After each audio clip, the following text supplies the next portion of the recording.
Hey, everybody. Welcome to the chat.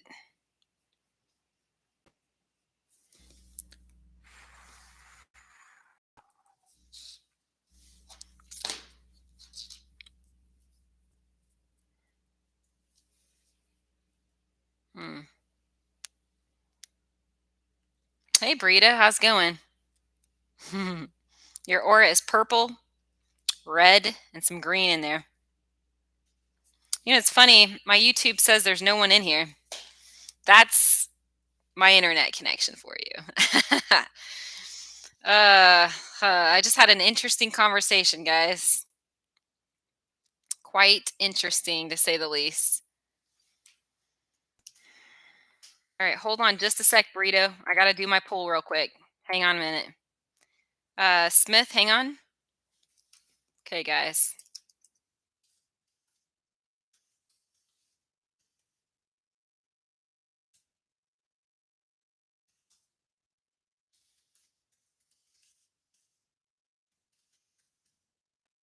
Mm-hmm. 1 second.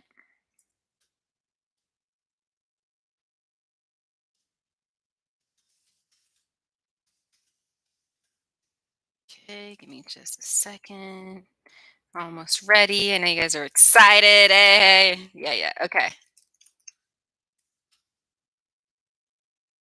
Mm-hmm.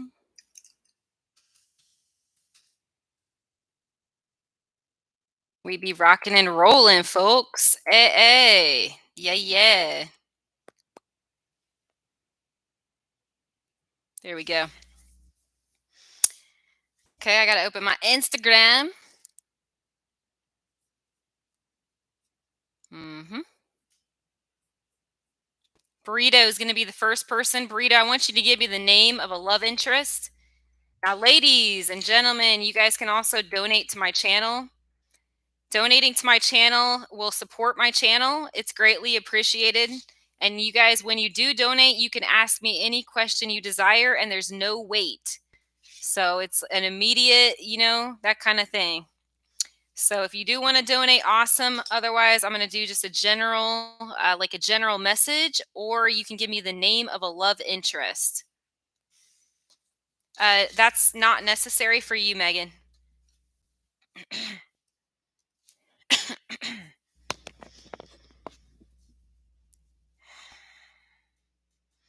Okay, so burrito, that question is for a donation. So I'm going to do a general connection message. And if you do desire to donate and support my channel, then I'll ask that question for you. All right. So here I go with a general connection for you, Burrito.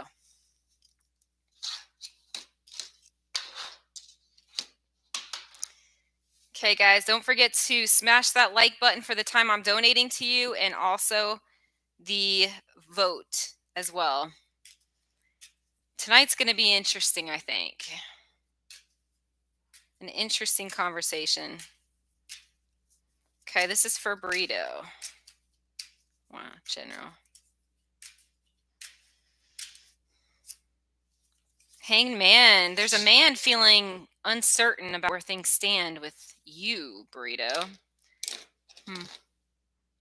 Yeah, that's what I'm getting.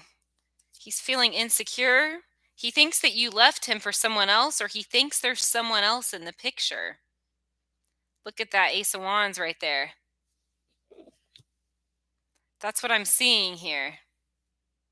This person is insecure. Yeah, they don't trust you. Two of Swords. This person thinks you're a bitch. Outright a bitch. She even has your aura. Whoever this male is, you must. I don't. Man, that's steep. That's steep. That's what I'm getting for you, Burrito. That's pretty. That's deep.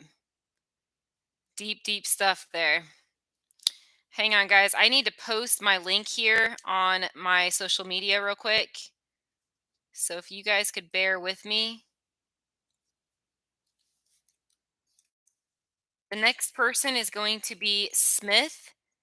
Don't forget to like my video. I don't care if you like it. I just ask that you support my channel so my channel can grow. Okay, give me a second, guys.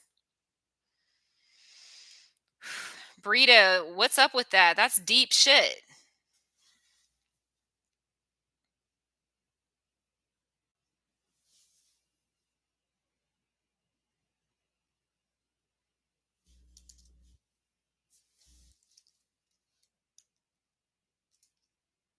Okay, one sec.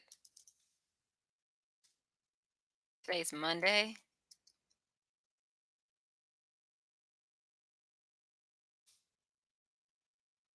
Okay,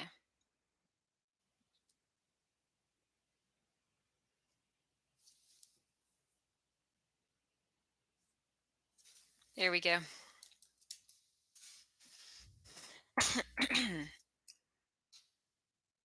Okay, you said, well, I haven't caught up with your stuff yet. All right, so this is for Smith. All questions, Smith, are for donation. I'm going to do a general connection message. So, whatever you're supposed to need, if you donate to my channel, I will do your question. Those are my packages right there. So, yeah, let's see what. Ooh, card flew out. I've got new love. New love coming your way. Ace of Cups. This can also be renewal of this old relationship. So you've got new love or renewal coming here. I think it's an X. Yeah, the devil. It's an X. Look at this. See that right there? This guy's pissed. Defensive energy. You got the yeah. I don't know. I just see a very pissed off man, and I do see you renewing that connection. That's for you, Smith. No, for Smith, not you. Okay, so Meg is going to be next. You said I like those voting polls. Thank you. Okay, so Meg.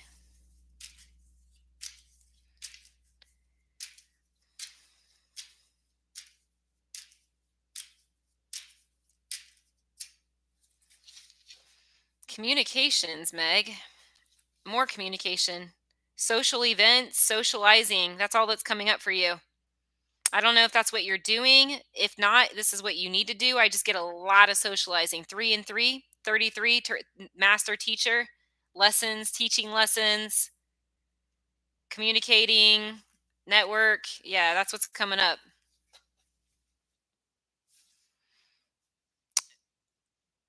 Okay, next person.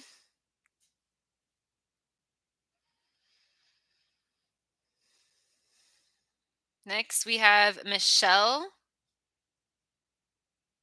Danny for a burrito has a yellow aura right now. His aura is yellow. Okay, Michelle. So your connection message, and then I'll do mental. Okay, so Michelle.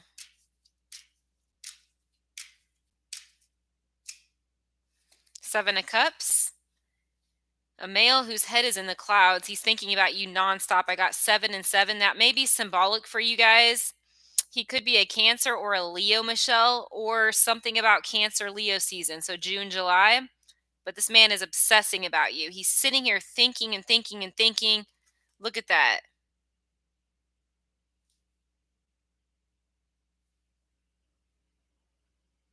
What is she doing? What is she up to? I mean, it goes on and on and on. Overthinking. Imagining a world of possibilities there. That's what I'm seeing.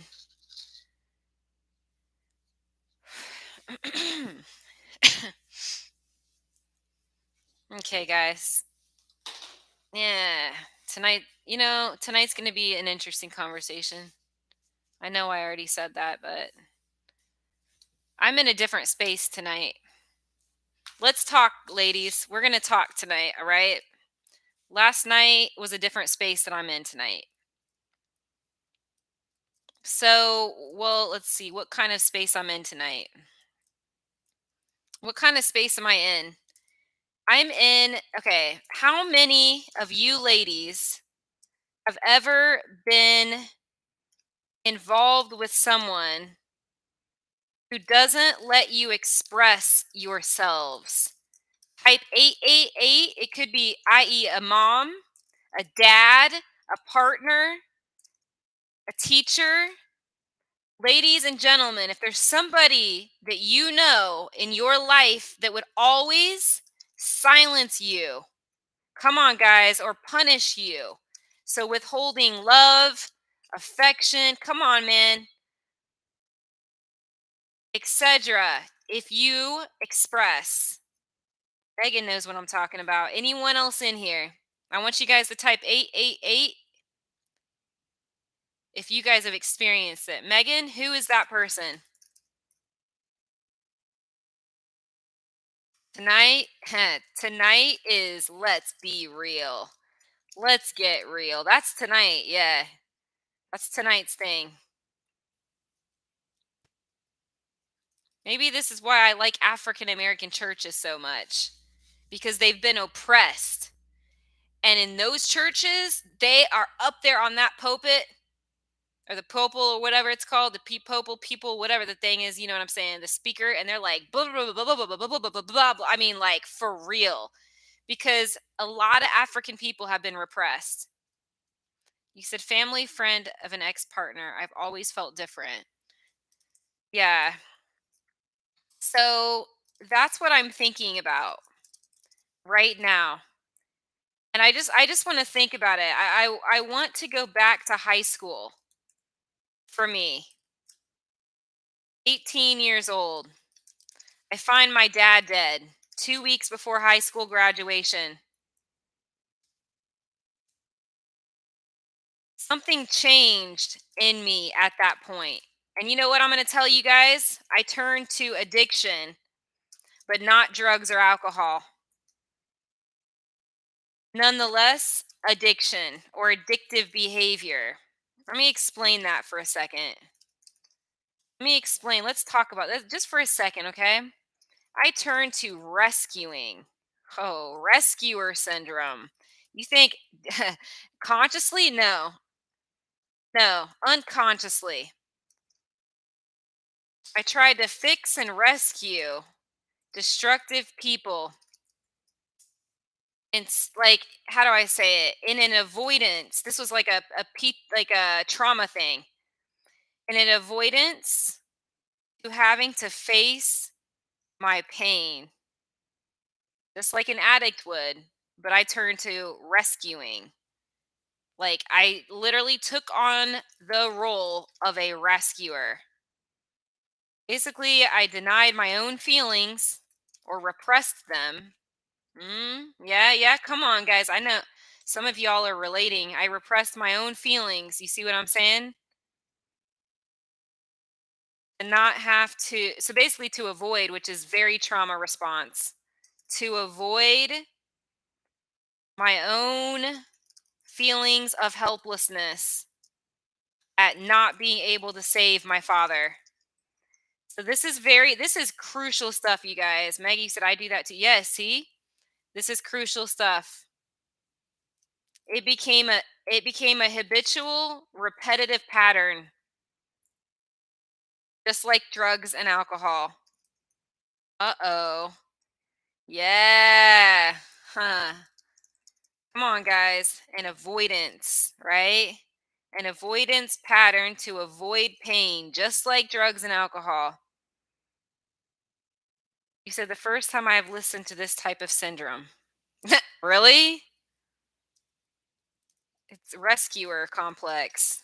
Rescuer, I don't know, rescuer archetype. I became a rescuer unconsciously, meaning I wasn't aware.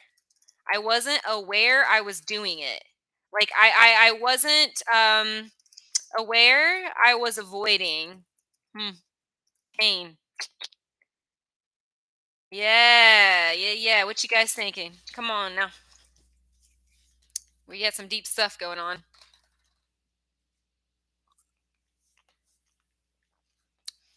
Avoiding.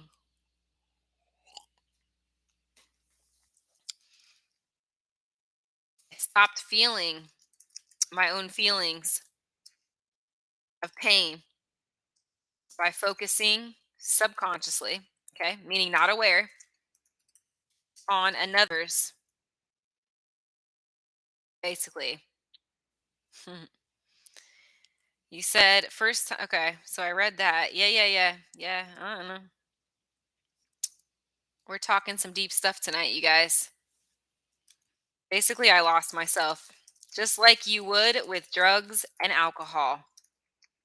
Hmm. I lost me. I buried myself, my core, my heart, my grief, my sadness. Come on, guys. Like, fucking hear me out. No one's saying anything. Somebody say something. Yeah, I know y'all. I know some of you guys relate to this.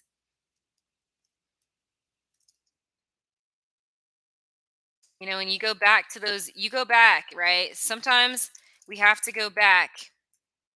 You have to go back to the initial pain, the initial incident, you guys. Understand what I'm saying? Y'all follow me?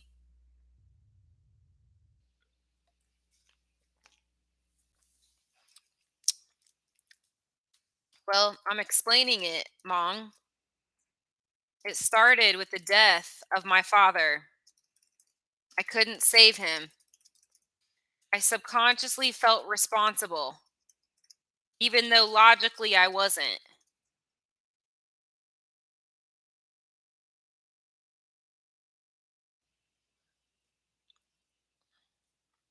You said I feel you. Yeah. Now I'm thinking about my childhood. 18 years old.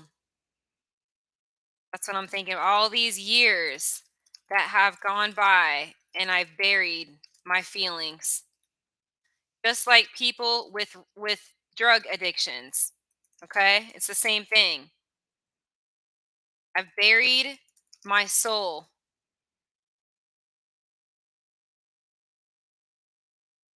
Meg says, now I've gotten to a place that I only want to attract healed, mature people. You said, I don't want to fix anyone anymore. Good for you. I'm in the reflection state right now. I'm thinking about my life and the way I've lived. I'm just thinking about all that, who I am, what I have allowed, what I've not allowed, the years gone by. That's what I'm thinking about right now.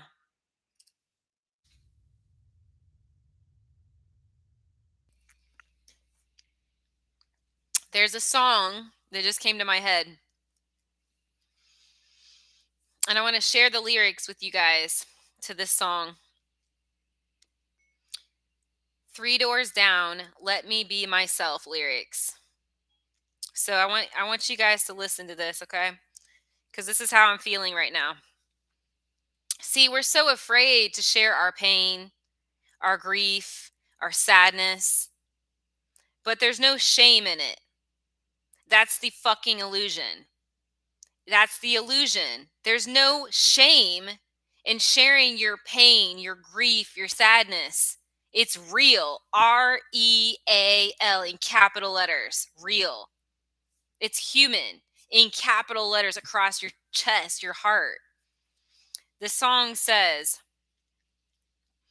I guess I just got lost being someone else. I tried to kill the pain. This goes for everybody that's ever had any kind of addiction or like trauma. I guess I just got lost being someone else. I tried to kill the pain, but nothing ever helped. I left myself behind somewhere along the way, hoping to come back around to find myself someday. I just wanted to say I realize how much anger I've repressed. Hi, Becca. Becca, I'm not even going to say it. I'm not even going to say it. I'm not even going to say it.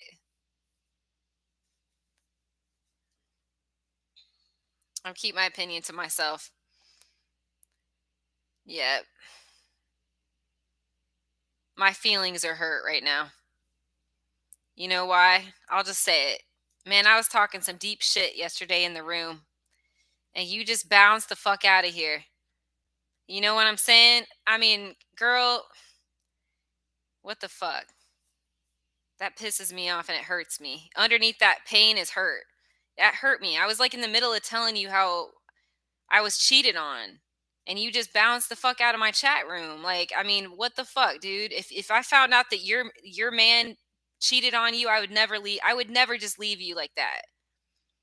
But anyways, you're welcome in my chat room. I just want you to know that that hurt me. Okay? I got to be real with you. So anyway, the song says, "Lately I'm so tired of waiting." Yeah, but I was like, "Becca, are you still here?" And you weren't there. Like, you weren't there. You just like bounced. You left my chat room in the middle of it. I was like, so I mean, like I said, it just hurt me. So I mean, I don't know what to say. It just hurt me. That's all. So anyway, the song says, "Tell me, please, would you one last time just let me be myself?" You're welcome to stay in here. It's just when you do that kind of stuff, like I don't mind if you're in my chat room. And this goes for all of you. Even if you do if somebody pisses me off, I'm going to tell you, but it doesn't mean that I don't love you. It doesn't mean that I don't want you in my chat room. I'm just going to be real with you and just tell you straight up that hurt me. Oh. Well, you never came back. That's all I know is you never came back. I just shared it and then you were gone. You said you're a strong human being, It does hurt. I can understand. Yeah. I said, so the song that I'm singing, it says, "Would you just one time let me be myself so I can shine with my own light? Just let me be myself. Would you let me be myself?" And you guys are all welcome in my chat room. Like I said, even if I do get pissed off at you at some point or another. So you don't have to go bounce out of my chat room just because I express that I'm angry. Anyways, maybe you guys are going to relate to this song. I don't know, Becca, how much you heard about, I don't know, before you came in here, I was talking about me finding my father dead when I was 18 years old, 2 weeks before graduation. You're welcome.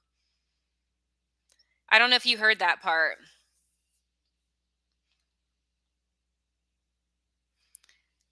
So the song says, "I'll never find my heart behind someone else."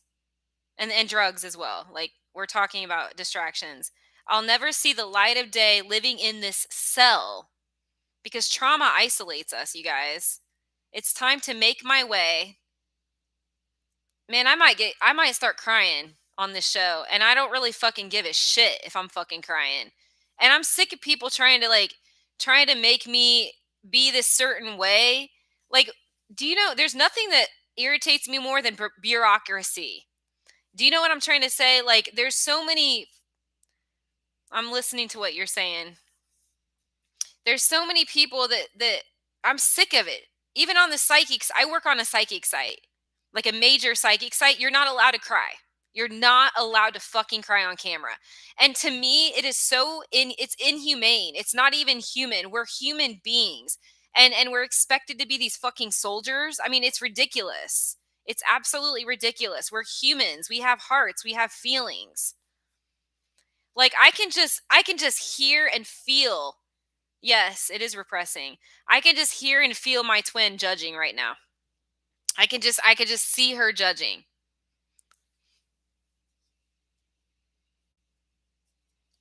I'm just thinking. But yeah, the song says, "It's time to make my way into the world I knew and then take back all of these times that I gave to you." How many times do we give our power away, guys? You know, I could see myself up on stage talking to young adults, like youth. "Lately, I'm so tired of waiting for you to say it's okay." This song is called "Let Me Be Myself" by Three Doors Down, by the way. "Tell me, please, would you just one time let me be myself so I can shine with my own light? Let me be myself. For a while, if you don't mind, let me be myself so I can shine with my own light. Just let me be myself. That's all I've ever wanted from this world is to let me be me." So it starts with us giving ourselves permission to grieve. Permission. allowance, okay, you guys, to be ourselves, to fucking express ourselves. I'm sick of this world trying to tell me how the fuck to act. And and then, like, I'm just tired of it. You said after the death of my grandmother, I fell into depression at 19, and that was the worst phase of my life. So yeah, this is what I want you guys to reflect on right now. Becca, are you feeling me? Yeah, are you feeling this, that song? Yeah, Let Me Be Myself. You should look it up like after the show. You said I feel you. Okay, for real. So yeah, that's where I'm at right now. I'm feeling like just reflecting and expressing and discussing with everybody right now. I just want to discuss. I don't give a shit. I mean, I'm happy to pull cards also, but I'm not just about cards. I'm about testimony. Look, the world, communication, publication, expression, like healing, wholeness, growing, being, presence. Like this is a card of being in the moment, like authenticity. Exactly. So yeah, I want you to go back. I want you guys all to go back before the trauma. Now, Becca, I'm not going to out you or anything, but I know you've had trauma. I'm going to keep that private. But I want you to go back, Becca, before you know who I'm talking about, baby daddy. You know what I'm saying? The baby daddy. I want you to go back before him. Remember the purity. Remember the heart. Do you remember you? Come on, girl. You said honoring our truth and speaking our truth. Yeah, like the blue throat chakra. Exactly. Yes. Okay, so just go back there for a second. Maybe if it's even younger. I don't know, but maybe it's younger. But maybe not. Maybe not. For me, it was like 18 years old right now is where I'm at. You know what my twin would always tell me? She'd always tell me, like, the impression I got is the past is over with. Leave it alone. I could still hear her voice in my head right now. It's over and done with. Like, get over it. Like that fucking voice, I keep hearing it. 13 to 15. Well, maybe mine was younger too, but right now I'm working on my 18-year-old stuff. But you know what I'm saying, right? How many people how many people try to silence us or tell us to get over it? Or you're immature. Oh, I'm immature because I have grief. I'm immature, really? I'm immature. You know what? You're not fucking comfortable with your feelings, is what it comes down to. You're not comfortable. So then you judge me. You see what I'm saying? Fuck that shit. I'm sick of silencing myself.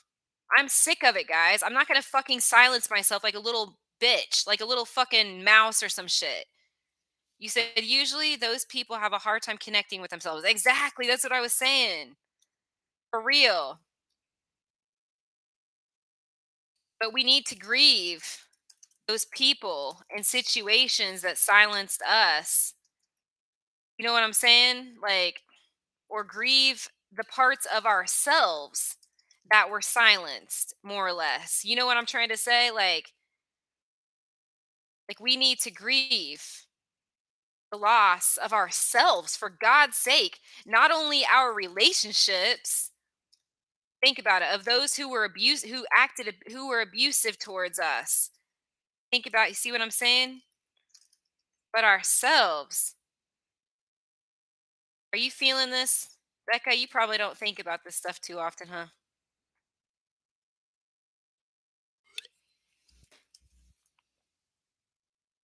Probably not. I don't see you talking about this stuff, except to me. On here.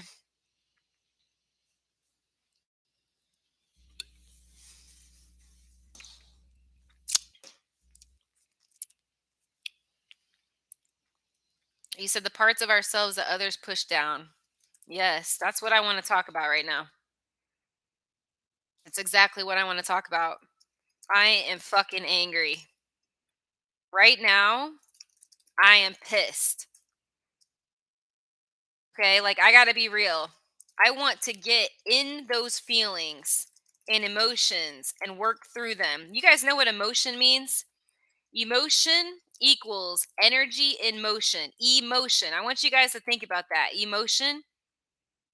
Emotion is healthy. See what I mean? See, when there's not emotion, we get sick. That's when people get really ill if you don't express yourself.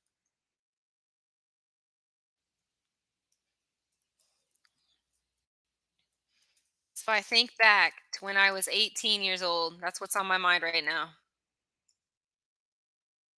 My mom said to me while looking at my dead father, "Kid, you're not staying with me."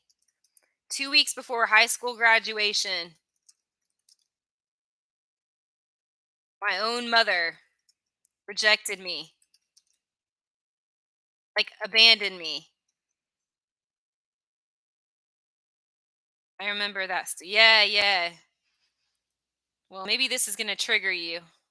Hopefully it does, because triggering is good. Triggering will allow you to look. I got the world. It's going to allow you to heal too. Yeah, I'll never forget that time.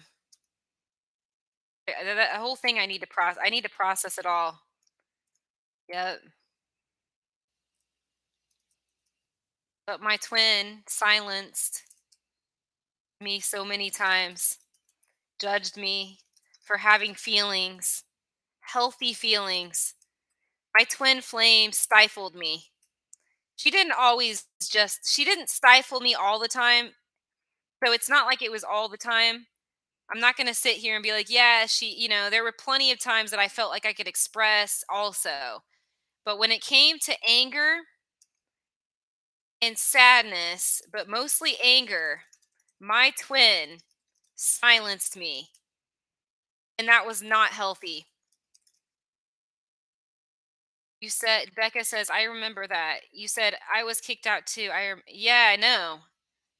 That's what I'm saying. I think you need to talk about this. I mean, I think you're going to learn from this also. Really, it was a hard time. For you, I can feel it. Yeah, exactly.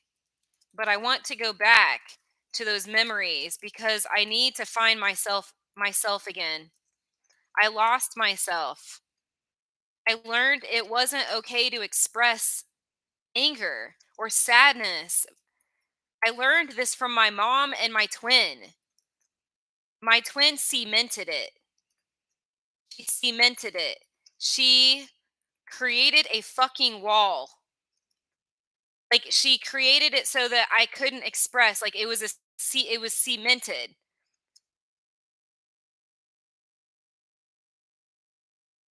And I'm fucking angry and pissed and sad.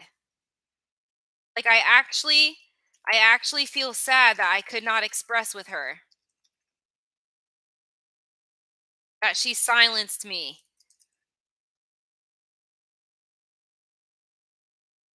She probably wasn't comfortable with her own emotions. Yeah, same with my mom. I mean, that's right. I agree.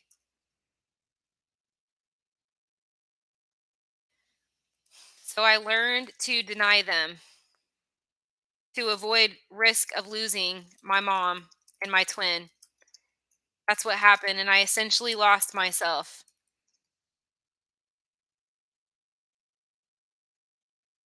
Now I want to reclaim myself. And that's where I'm at right now. I want to go back to 18 years old and work through it. You said that is powerful. Yeah, does that hit home for you? Like does that help you at all? Or oh, you just mean in general? Yeah.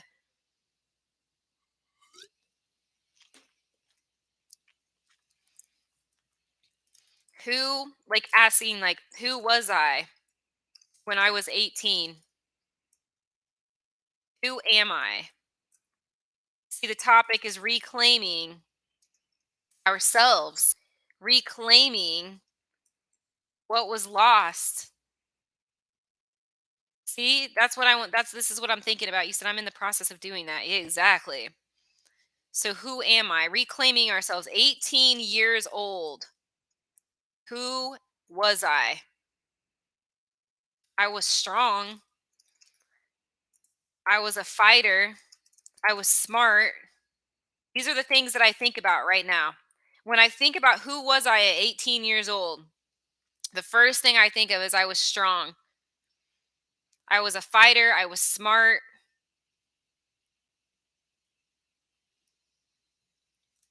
And I was expressive. Let's not forget that. Let's put a little asterisk on that. I was expressive. Yeah, love, I'll pull a card for you real quick. After I pull this card, you're welcome to donate or you're welcome to stay in my chat room. Might be a little emotional. Three of Cups and the Hanged Man. I'm getting that you need to take some time to reflect. You need to take some time away from social activities. You got the pumpkin, which is October right there, little pumpkin. The Three of Cups is social get-togethers. Social events, could be family, friends, school, just things like that. You need to take a break from it and reflect. That's what's coming up for you. And the Ace of Wands. This is newly inspired wisdom, new ideas, new ideas. But you need to take a break from that. That's what I'm getting. From engagements, social engagements. Okay. Crib, welcome to the chat. So everybody's going to get cards tonight. You guys, I'm expressing tonight. We're talking about grief and trauma and reclaiming ourselves and expressing ourselves. That's the topic tonight for all of you guys who are wondering what's going on in this chat room. Like I said, I'm going to do cards for all of you as well, but it's going to be in between my expressing. I want you guys all to think back to a very traumatic event in your lives. Everybody in here. 18 years old, 13, 14, it doesn't matter. Go back to a certain point in your life, maybe a very traumatic event. You said, I'm still finding and reinventing myself. Rebirth. Yeah, exactly. 13, the death card.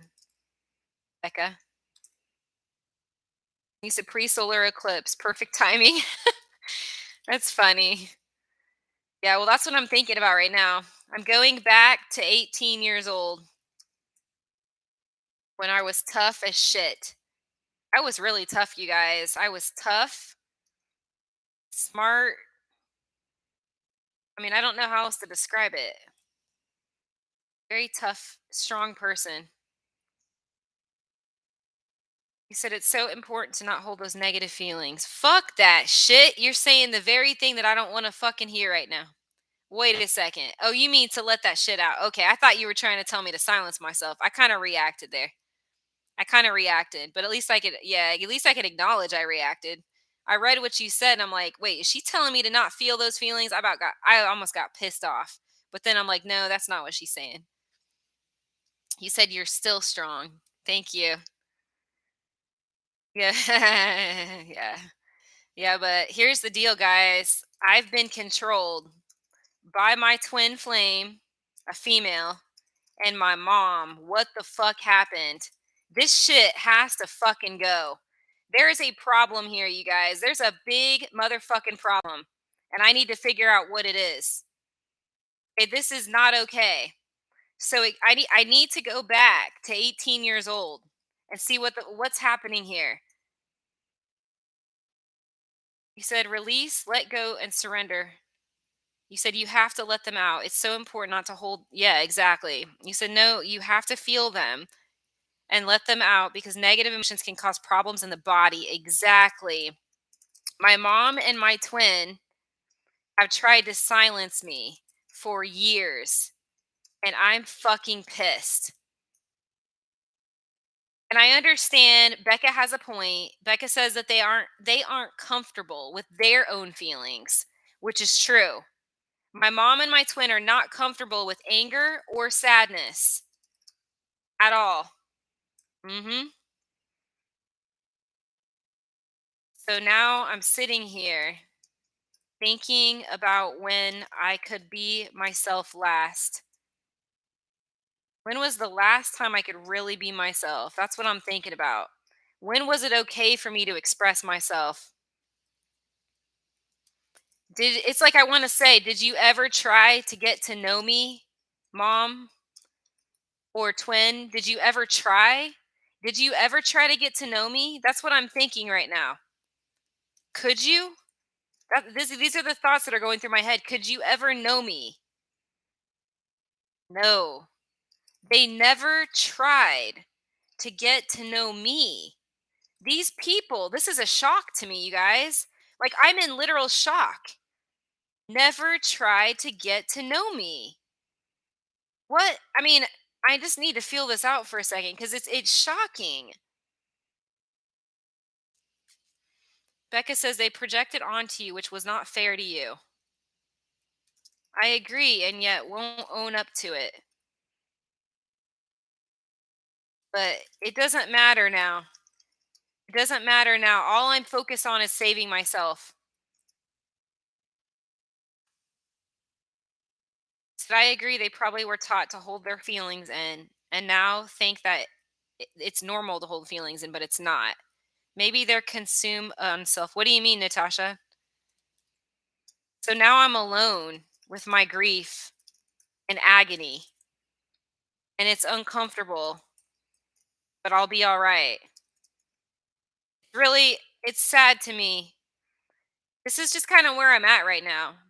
I have to rediscover myself. I feel like jewelry, okay? That's been tarnished, or a book on a shelf, right? My heart was so far buried, lost in the shuffle, guys. You said it's about them and not you.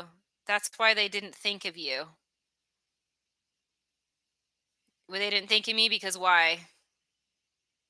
Why? What do you mean? What's the reason? It just seems selfish to me. Like, why would you not get to know someone? Get to know someone like you claim to love. Like, why would you not even get to know me?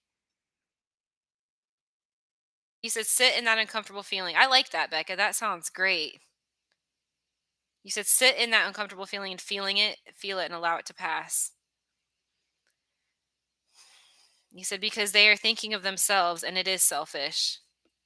I can only pray. I can't focus on them though. It's just distracting me. I can't do it anymore. I have to focus on myself, which means I have to go back to 18 years old and what that time was like. And yeah, you said they didn't care to get to know you because they didn't care to get to know themselves. That is so actually tragic to me. Actually, I'm actually sad. Like when you say that, I actually feel sadness for them.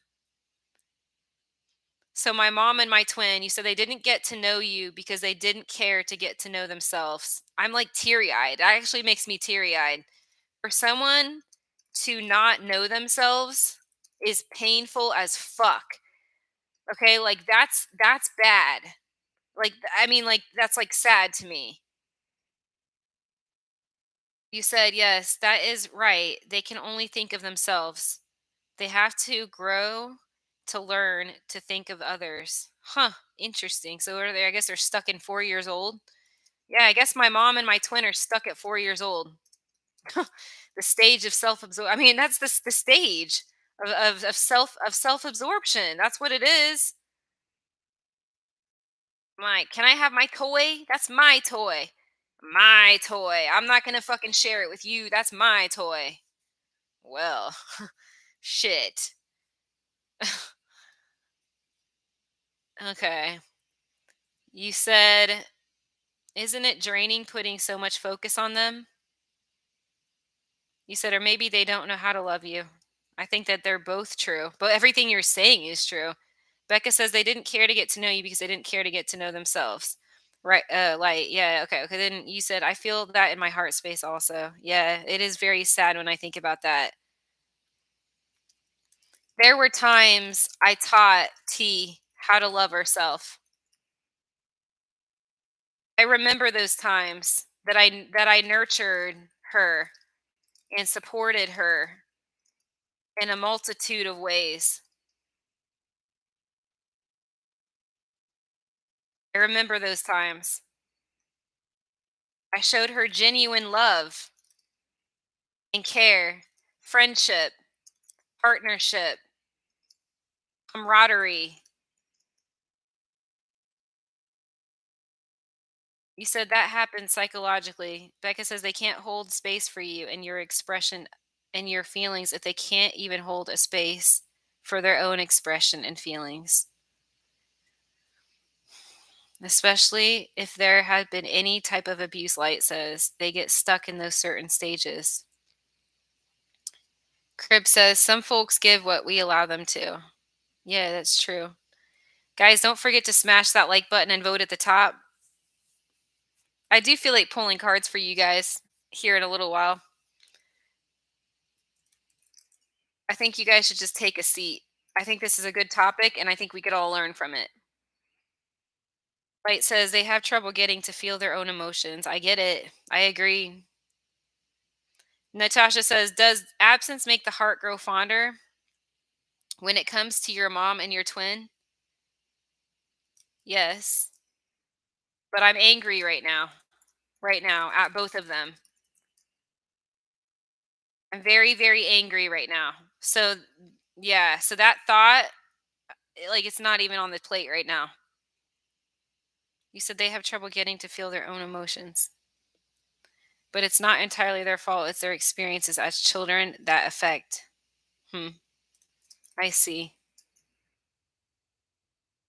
Well, I sit here and I think, well, what happened? Like, my world shattered again. And I'm like, I don't get it. My world shattered. I had everything I wanted with my twin flame, but I wasn't being honest with myself either because she wasn't fully accepting of me. She wasn't accepting of me and rejected me over and over again. Abandoned me. You said, but they can grow and learn to be better. Will they grow? Will my mom and my twin grow? If they can't even feel pain and they are numbing out with drugs, sex, and relationships, how can they grow? You can't. You can't grow until you stop that shit. You can't grow until you stop that shit. I can't even focus on that. I'm so fucking angry. I'm so angry right now. You said, does your mom reflect your twin like a mirror? Yes, very similar. They are both passive aggressive. They both lie. They both make excuses. They both avoid. Um, they both don't take accountability anymore. They used to, actually, very much so. They used to be very conscientious and very responsible. Um, yeah, they used to be very conscious, very, very responsible, good. I mean, very good-hearted, wholesome people. But something changed, and they started to justify and rationalize their abusive behavior and even their self-abuse and other abuse. Everything got rationalized. Everything was justified. Everything was rationalized. They became hard as a rock, calloused, jaded. Somebody I can't even, it just, yeah. You said, why? You said, why? Oh, why? You said, does your mom reflect your twin like a mirror? You said, no, Natasha, no. No, that's the other thing that grieves me. No, my twin never made it a point to meet my family in 10 years. Now, mind you, I'm pretty much an orphan, okay? My family is highly abusive. Highly abusive. Like physically, emotionally. So I really don't have a family. But I have a physical, I have an abusive family, but physical. Like their bodies are here in this earth and my twin never made it a point to meet my family. I mean, I sit here, how could we be together for 10 years? 10 years and she never meet my family even when we had the opportunity.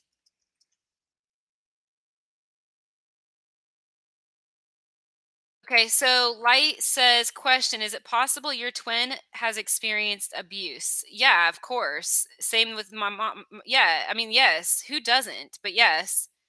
You said because that had have a big effect. Yeah, I mean, yeah, they both have. Becca says, something changed or were they always that way? No, they were not always that way. My mom and twin used to be very loving, kind, compassionate, selfless, like selfless, respectable. Like I'm telling you guys, like respectable, like straight edge, like loyal. They used to have character. I mean, I admired them. Like they used to be honest and conscientious until the divorces. That's what did it. I mean, they got divorced and then the devil came in. You said sometimes we get so caught up in giving what's in us to give, we don't stop and realize we're not satisfied. I did that for the longest time. I became a rescuer, Diane, a complete rescuer. And I didn't mean to. Becca's, yeah, I know you and I are both. You said it was the divorce. So once they got divorced,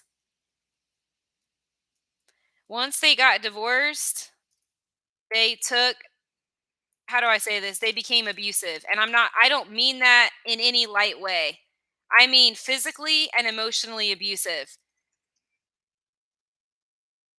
and self abuse also. Both, everything. Self abuse, other abuse, everything.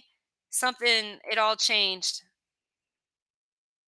You said, when is enough and divorce can make one? Yeah, it's not the divorce. Listen up, guys, this is what I realized. If we had Christ, a relationship with Christ, we never would have let the enemy in at the time of the divorce. That's what I realized. The enemy came in. But if we had been grounded, when we're grounded in scripture, you guys, that doesn't happen. Scripture grounds you so that you don't give in to the devil like that. The devil's playground is when you're divorced. Okay, at that time of the divorce, that's when we're vulnerable, when we're sick, when we get divorced, that's when we're vulnerable. But if we have had God, if we have a relationship with Jesus, you don't turn into an abusive bitch. Straight up. You said now she has to go back and deal with that emotion. She doesn't fucking deal. Exactly. You said instead she blocks it out. Exactly. That's what they do. My mom and my twin are have chosen weakness. They've chosen weakness, cowardice, self-abuse, abuse towards me, weak, weakness. And then they justify and rationalize the abuse. My fucking soul died. My soul fucking died because of that shit. You said, did you support her during the divorce? Did I not? Yes. I bought I encouraged counseling. I bought her several books on grief. I bought her coloring, like coloring book, coloring pencil or colored pencils. I mean, a whole bunch of stuff to help her get through that grief. I mean, there was all kinds of stuff that I did. Yeah, you bet.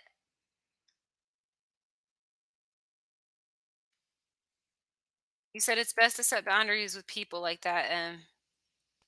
Yeah, but I get what you're saying, Becca. It threw me out because they were there for me. Then after divorce, they flipped. I mean, I'm talking complete 180, like Jekyll and Hyde. Said maybe she feels guilty for some reason about the divorce. Yeah, well, my mom and my twin, they yeah, there's no reason to feel guilty though. They divorced for a reason. I mean, yeah, it was a irrational guilt, and it's no excuse to abuse somebody. Like no excuse. They knew what was wrong and right. They knew. They should have had faith in God. Faith, but there was no faith in God. When you have a personal relationship with Jesus Christ, that shit doesn't happen. Exactly. You said there's no excuses, right? Yeah, exactly. You said for some it becomes easier to hurt those that they care about than to tussle with those the pain. Yeah, so they took that shit out on me. Hey, Empress. You said and abuses herself and others because she feels guilty. Again, there's no fucking excuse for it. I'm not saying, but I like what Becca said. I like what Becca said. Becca says there are no excuses, right? And that's true. You guys, you know right and wrong. A grown adult knows you do not fucking abuse somebody. See what I'm saying? What they should have done was developed a relationship with Jesus Christ. But instead, they let the devil in. That's what they did. The devil in. How do you reverse it? You develop a relationship with Jesus. You said maybe they're going through the dark. No, there is no dark night though, Nat. Not for them, because they're in denial. There's no dark night, because a dark. Maybe I don't know. I see. I mean, maybe I don't know. I don't know. You said I agree. For some reason, it's a rational guilt, but women are made to feel guilty in this society. I don't know. I'm just gonna keep. We got to keep a very strong focus on the responsibility piece here, especially for a passive aggressive woman. Passive aggressive woman needs a reality check. A passive aggressive woman needs to have that stark, black and white, like this is right and this is wrong. When you're a passive aggressive woman, you need those boundaries. See what I mean? Now they've got those the boundaries need to be very clear for them. They know what's right and wrong. Natasha says, "Can we pray for them?" Of course. But right now I'm fucking angry. All right, hold on. I'm going to pull a card for Tevin. Two cards came out. So Tevin, I get some change coming your way. I got the Page of Pentacles. This is productive, positive, beneficial change. And the Knight of Wands. So change, movement, and growth. Magician. You're moving on to the next step, the next level in your journey. Eight of Swords. Someone's going to feel left behind. This could be a mom, a girlfriend, a parent, like somebody, a girl. It could be a sister, an aunt. Somebody's going to feel left behind. You're moving on. I get that it's going to be really hard for you, Tevin. You might feel like either guilty or just like you feel bad for leaving them behind, but look, you got to take care of your inner feminine, like your inner self. Nine of Pentacles. You know what I'm saying? That's what I get for you, Tevin. Becca says, I miss Jesus. Are you feeling emo right now, Becca?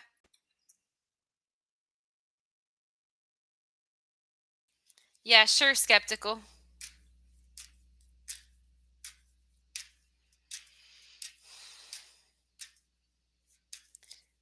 Don't forget to vote, guys, and also like my video for the time I'm donating to you. There's a guy who feels guilty or overwhelmed with his feelings around you, skeptical. Ten of Wands and the Queen of Wands is you. This person doesn't feel like they can express to you. They feel like you're too critical. Queen of Wands is this bitchy, pushy, domineering person. Like, this is just how they feel. Look, that's them and that's you. They feel, look, the Tower, they don't feel safe around you. It could be an ex of yours. There's a male that does not feel safe around you.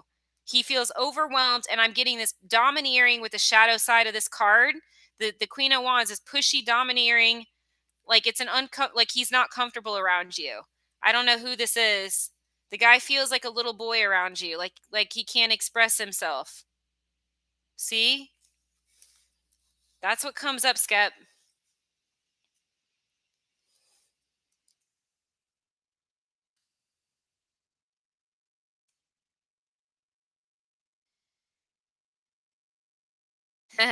An eclipse card. Becca says, I miss how passionate I used to be for Jesus. Is this conversation bringing up Jesus for you? Like, I mean, are you starting to feel, oh, Becca, the King of Swords just flew out in my lap, and the world. I think this is me teaching you and bringing up look, the world, Jesus again. I'm not even kidding. Okay, so uh okay, a wild card for Natasha.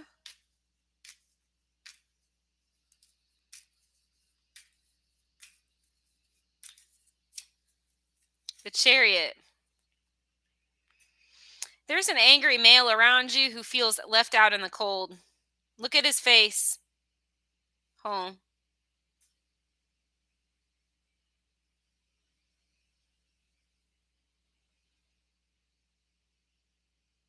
He's angry and sad.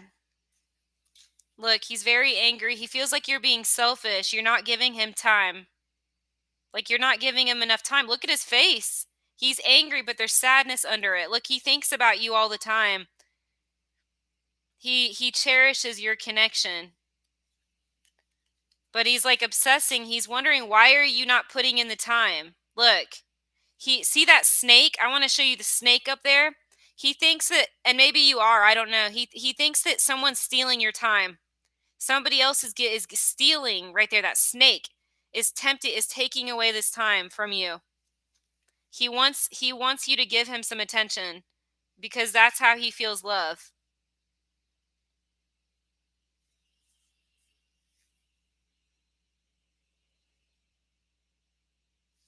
Yeah. All right, Becca, are you feeling emotional?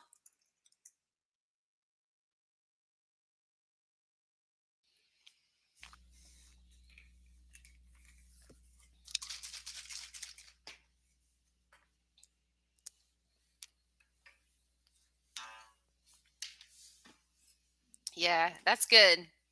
That's actually a good thing. I want you to stay in here, okay? I appreciate your contribution. See, we all deserve to be loved, you guys. Every single person in this chat room deserves to be loved. Not screamed at and pushed and shoved into a wall. Did you know my twin shoved me into a wall? I was so tired of the abuse. I said, if you would just get off the drug, if you would just get off the drugs. And she literally lunged out of bed in front of our child and put her left hand on my neck, that vulnerable spot on my neck, and her right hand in the middle of my back and slammed me, full body slammed me into the wall. I was just so tired of it. I said, if you would just get sober. I was sick of it. All the abuse and blaming me constantly. You said, I love it when you play guitar. It is so smoothing. Thank you. Or soothing. Thank you. Yeah, Becca, that sounds good. I'm glad you're going to hang out in here. But yeah, I mean, we all deserve to be loved, you guys.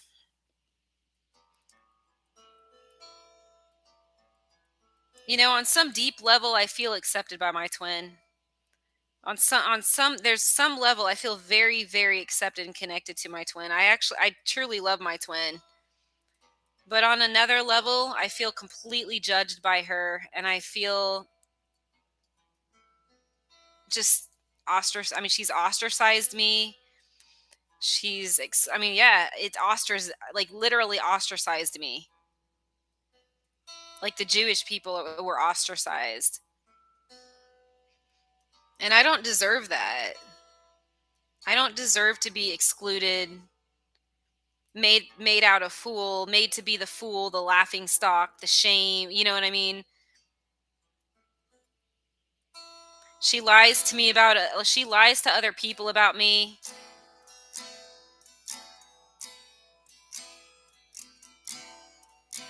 Makes up stories about me to people.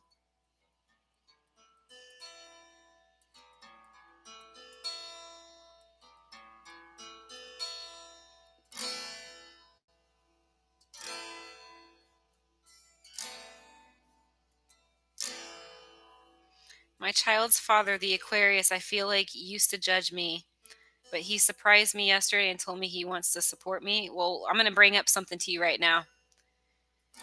And I told you he was watching you, by the way. I told you.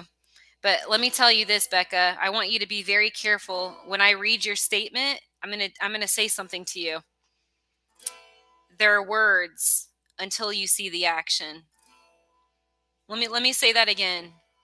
You said my child's father, Aquarius, I feel like used to judge me, but he surprised me yesterday and told me, the mouth. He told you he wants to support you. Okay? He says that to you. You see what I'm saying? But that's the thing that you need to know though. He says that, but will he show it? She does not herself, she doesn't know who she is, so she can't be true to you or anyone. Now, I do agree with that, Diane, but that's still, like Becca said, that doesn't ever excuse abusive behavior. My mother and my twin are well aware of what's right and wrong.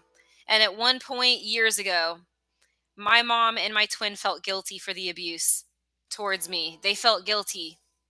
They used to say, I don't know why I act so abusively towards you. This isn't me. And they would break down crying. Sometimes I would be held in my twin's arms, and she would say to me, like, I don't know why I do this, like, let's go to counseling, or I don't, whatever it was, and it would last maybe 24 hours.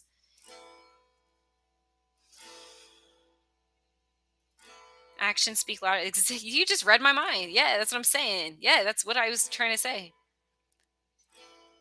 Have any of them went to counseling?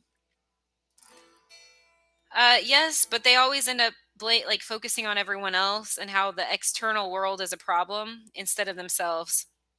Both my mom and my twin have gone to counseling, and that's how it has ended up going. It's all about what is happening with the kid and how the kid's giving them problems, and how, my mom, and how it's the husband, or it's always other people.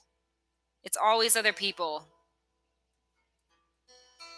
My heart just breaks. I never deserved any of that. I mean, they tore my self-esteem and they cut my soul in half, like Freddy Krueger nails or something. Like Moon Sun, you have low self-esteem. Welcome to my chat room, but I can feel your energy, your poor little soul. There's low confidence, hun. You're insecure in general. I'm not sure why. I'm not judging you. I'm just saying in general. I can sense your energy. You said no, it does not excuse their behavior. Have you have I given them a reading? I mean, yeah. I've given them a reading, but I don't focus on that stuff. You know what I mean? That's yeah. You said yes, and I am very sad. Well, maybe tonight's discussion will help you. Veer, welcome. I'm not doing cards on specific people. If you guys donate, then you can ask me any question and you can get an immediate answer. So all donations, these are my PayPal and Cash App links. Like, I'm just doing a discussion right now. I'll do questions for you guys in a little, or not questions. I'll do connection messages for you guys in a little bit.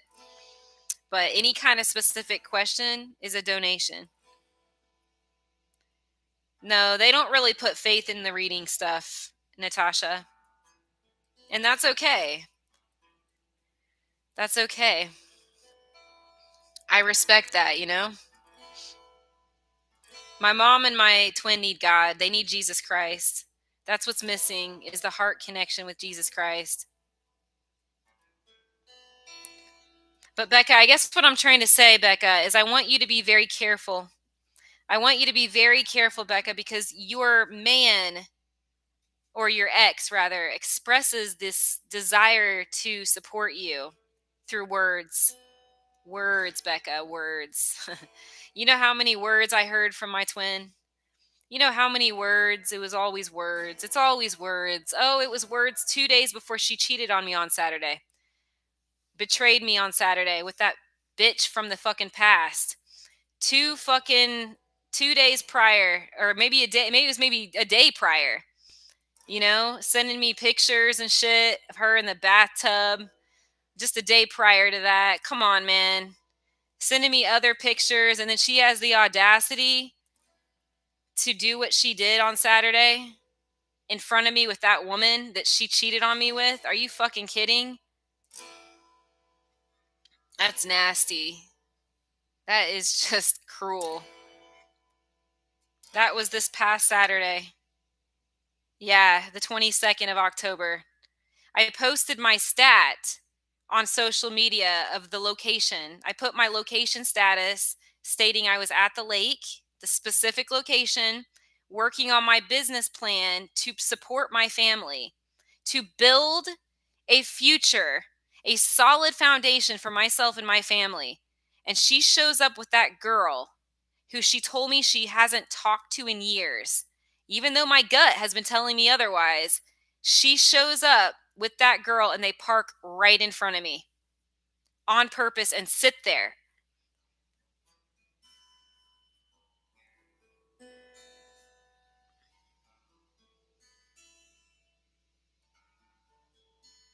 Thank you, Yashi.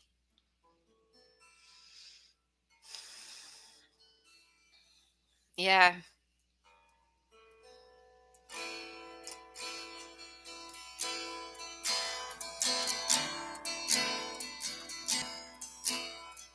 My heart breaks, you guys. I loved her so much. I mean, I truly, in my heart of hearts, I really love this woman. She was just, yeah, so hateful. Just so full of hate and rage to the point where she just became cruel. Like jaded, like callous, dissipated, black, dark nails. Like, I don't even know how to describe it.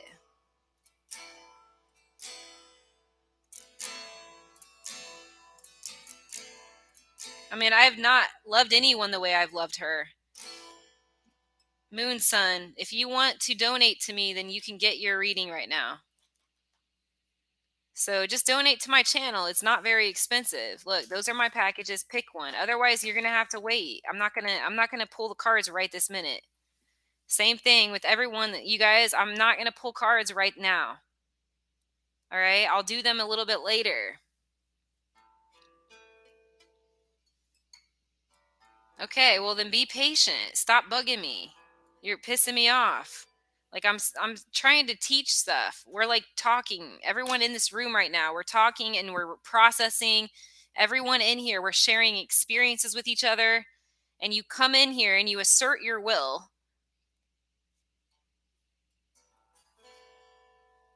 Okay, well then, yeah, well then why don't you just sit down and listen?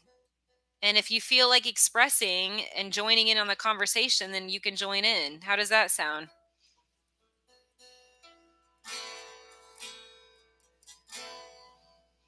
I don't know, you guys. I don't know. I'm sitting here thinking about this stuff. You said, have you been grieving since Saturday? I have, Becca. I have. I can't believe that she had the audacity to do that. Who does something that cruel? Who does that? Just a day prior. sends me a picture of her in the bathtub, and sends me another photo of this little monkey I bought her. I bought her this monkey, and she sends me a photo that says he's right back where he belongs, which is on the shelf in front of our bed. And she says, "Oh, he's protecting me. He protects me. He watches over me." She sends me that photo, and then a photo of the bathtub, and then a picture of her in the bathtub. And then of course, I'm like passionate because she's my twin. And I was like, "Honey, I'd love to see you." I said, "Why don't we get together for dinner this weekend?" I said, "I'll buy us some seafood. I'll buy the seafood. You can make it." And she said, "Okay, I'll think about it." She goes, "Okay, I'll think about it." A day later, I message her and I sent her some pictures of a seafood, pad thai seafood dinner. So like an Asian with a seafood twist, or a seafood dinner with an Asian twist. And I said, "I'll buy the ingredients." And she didn't say anything. And I knew that there were games being played. I knew the minute she didn't, I could feel the energy throughout the day. I could feel it. And I knew that there was manipulation. Sure enough, that evening she says, "Oh, sorry, I can't get together because," and it's an excuse. "Oh, the kid." She said it was because of the kid. It's the same bullshit excuse I've heard for years. And so I, and so it turns out she was with that girl the day that we were going to get together. She was with that girl, and they purposely saw my status, my location status, and deliberately parked in front of me. And this was a woman she cheated on me with, that she told me she was no longer talking to, that she had been out of touch, like she cut her off. And I, even though my gut was telling me for years, and let me tell you guys why. Because she told me she cut this girl off about 2 years ago. She told me she cut the girl off, and I picked her up on a date. I picked her up. She says, "Hold on, I left something inside." She goes inside.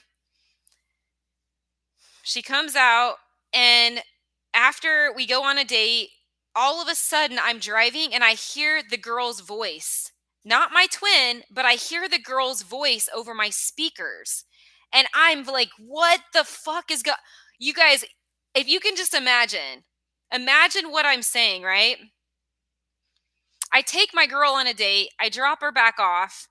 The next thing I know is my speakers, the girl she cheated on me with, there's a voicemail coming through my vehicle's speakers.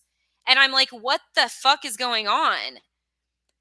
The girl had left her a voicemail.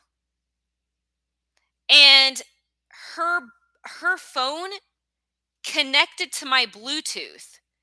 I don't use Bluetooth. Me personally, I don't use it.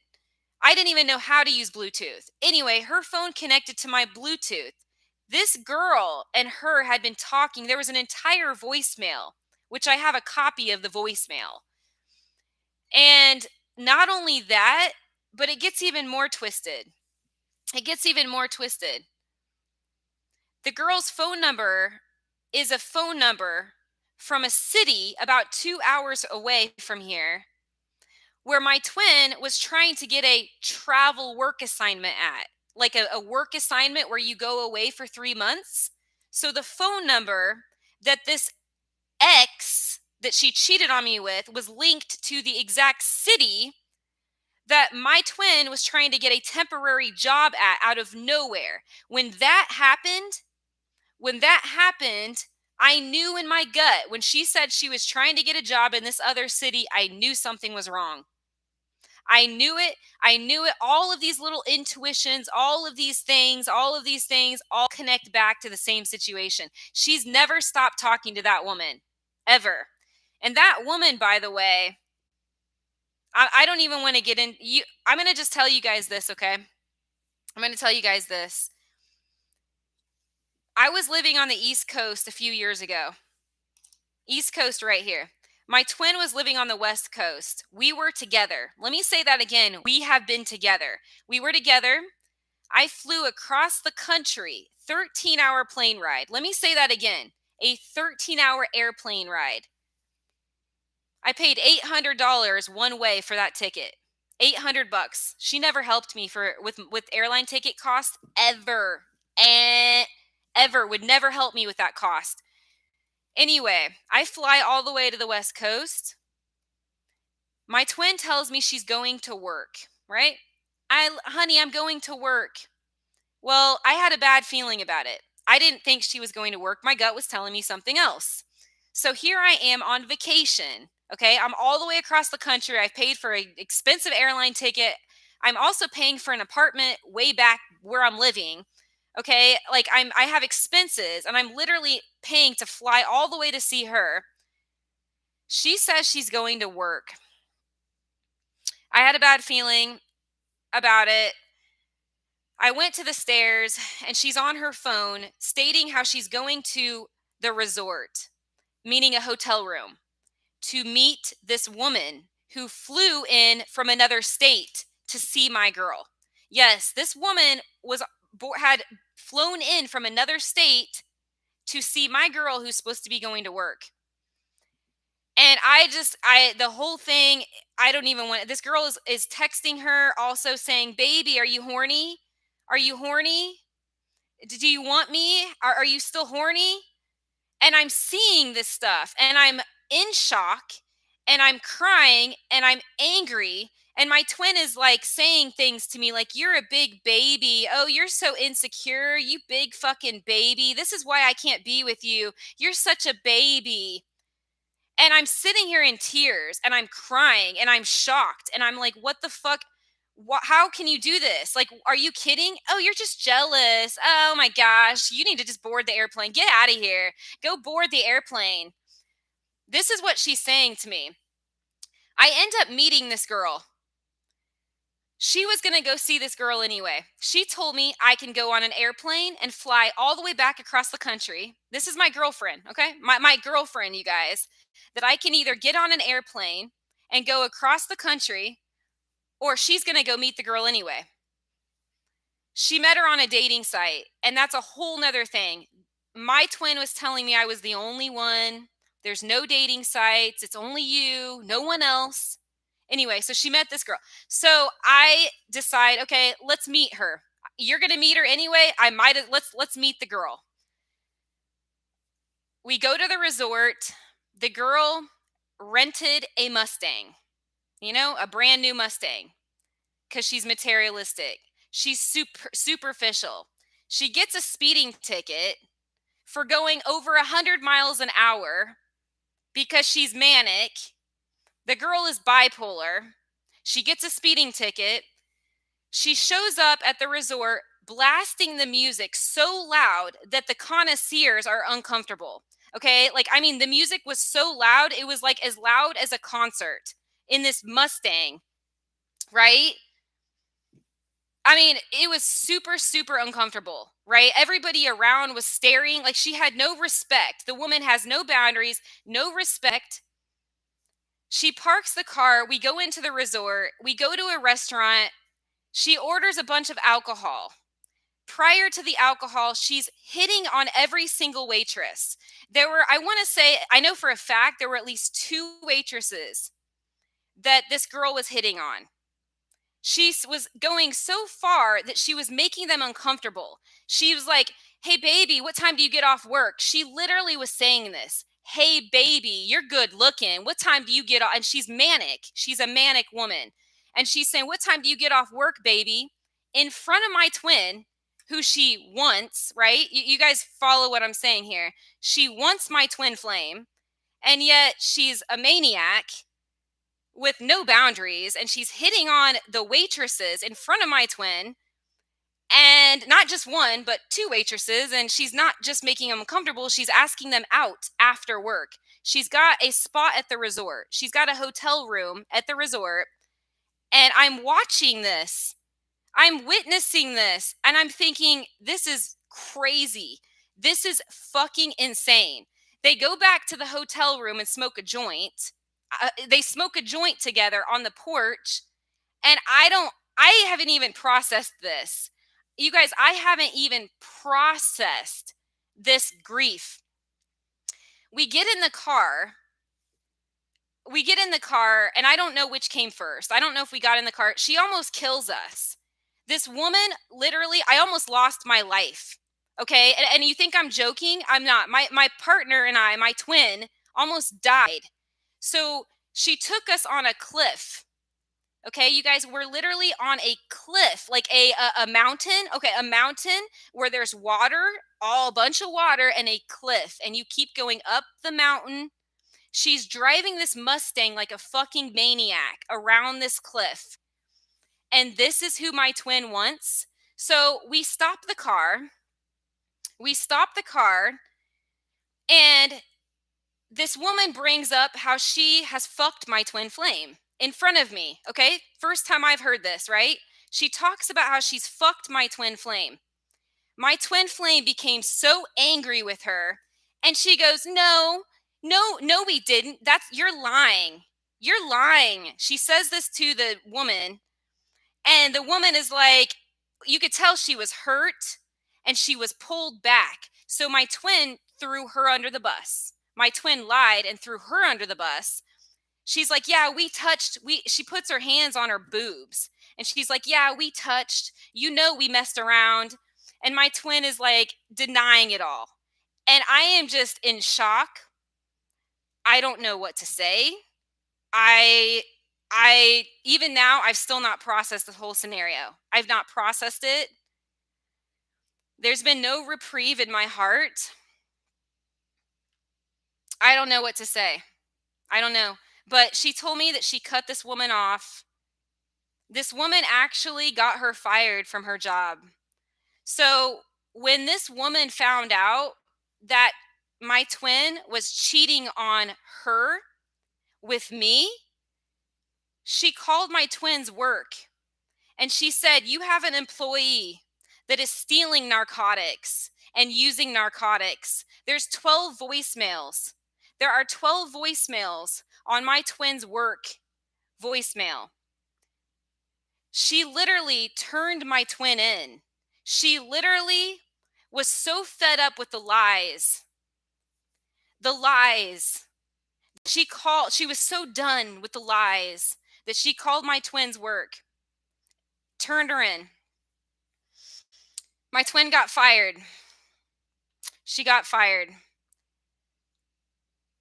At that point, my twin hated this girl. My twin tried to get a fake restraining order, a false fake restraining order on this girl. Now, I understand that this girl hurt my twin. Okay, I get that. And I do understand she's bipolar. But to be completely honest, there was no reason that my twin should have fabricated, fake, made up a fabricated restraining order on this woman, even though the woman is bipolar. Okay, sure, the woman has major issues, but to go legally and to fabricate a false restraining order as revenge because this girl turned her in for theft, narcotics. That's what I'm trying to say. That's why she turned her in, because she was angry because my twin lied to her. And so my twin retaliates. And she makes up a bunch of stuff to try to get that woman in trouble legally. She did the same thing to me. I never got a restraining order, but she did the same thing when I left her. I had surgery, you guys. I was straight out of the fucking hospital. I had surgery straight out of the hospital, and she abused the shit out of me. And she let her kid and encouraged her kid to abuse me. And I walked out of that house and I said, I'm never coming back. I'm done. And I didn't say a word to her. For 7 days, I didn't say a word to her. Not one word. I was gone. I was actually going to move back to the East Coast. I was going to leave. And I get a message from her out of nowhere. And I didn't say one word, not one text. I didn't say one word to her. And I get a message from her saying, you're getting a restraining order put on you. And I'm thinking, what the I mean, hands in the air. I'm innocent. I'm fucking innocent. All I did was said, I'm not. I am not putting up with this anymore. And I walked and I never said a word to her. And she tries to get a fake restraining order, completely fabricated, on me. The very same thing she did for this woman. The same thing.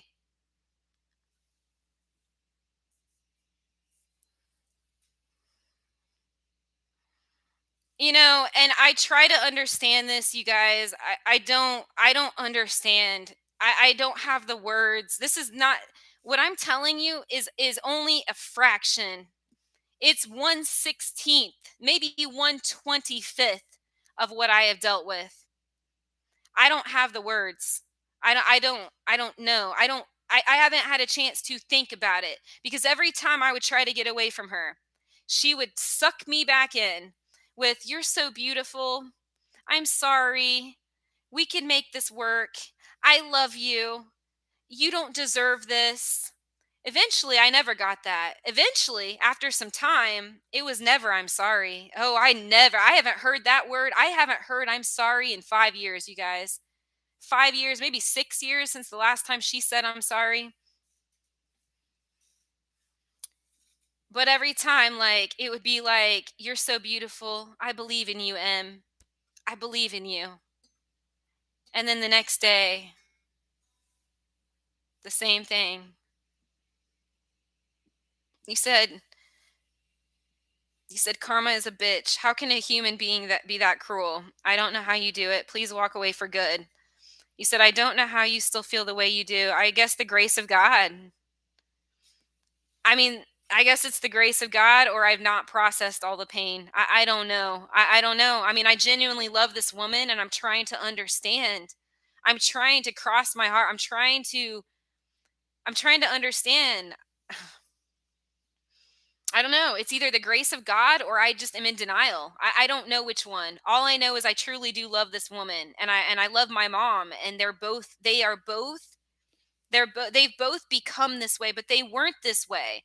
That's the thing. They were never ever like this, you guys, ever.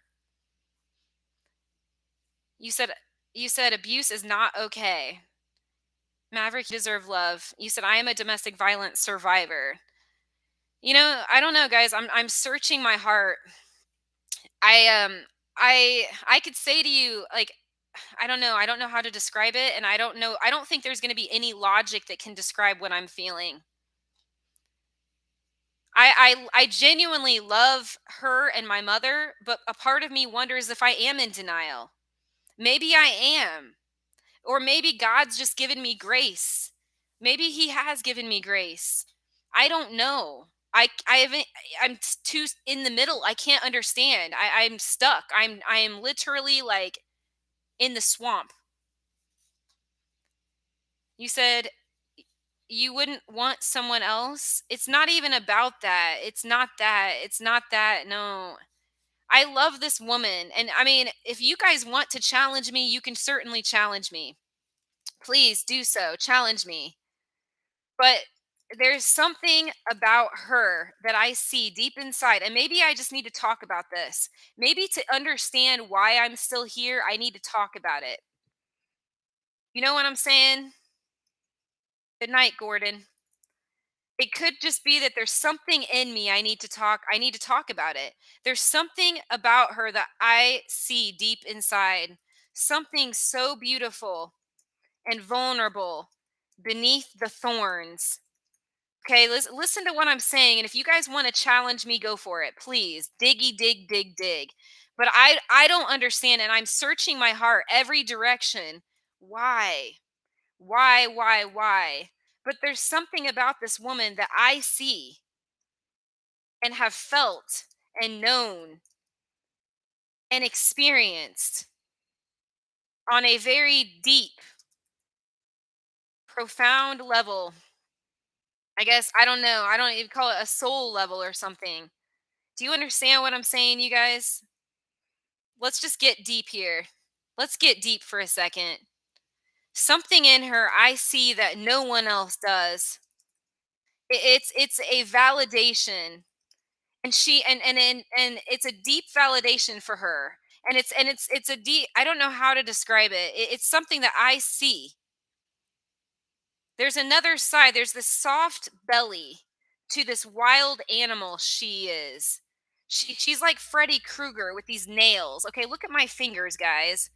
She's like, these little nails come out. But on the inside, it's this soft creature. There's this other side to her that's so vulnerable. It scares me for her. Do you understand? Do you guys like, do you understand what I'm saying? And if you want, I'm asking you guys to push me. You can push back, but I just don't understand. I just know that there's this little soft animal, this little belly. She's got this soft side to her, but this hateful, evil, vengeful, cruel, sadistic side, and I can't understand it. But if anyone gets her, I get her. That's the thing. I get her. You said you have a big heart. What is it going to take for you to see she doesn't have, it's not that she doesn't have the same feelings, Empress. That's not what it is.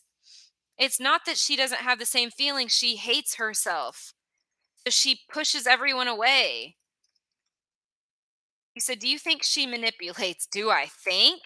Do I think she manipulates? 100%. Her ego. Her ego. Yeah. Becca says it's covert narcissism. Narcissism is ego. Yes. You said it's not your duty to save her. I'm not trying to save her. I'm not trying to, quote, save her at all. That's not what it is.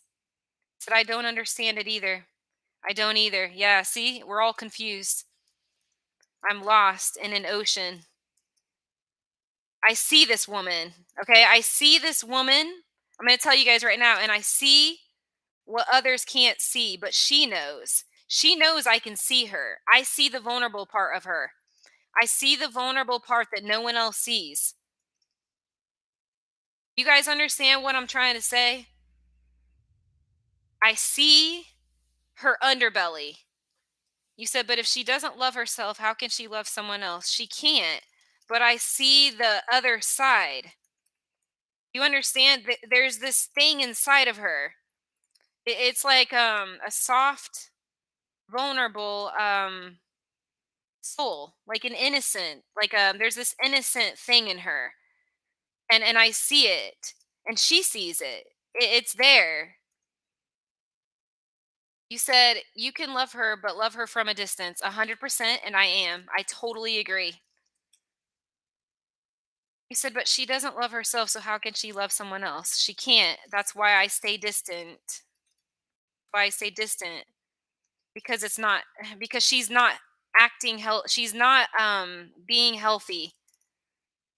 That's why I stay away from her.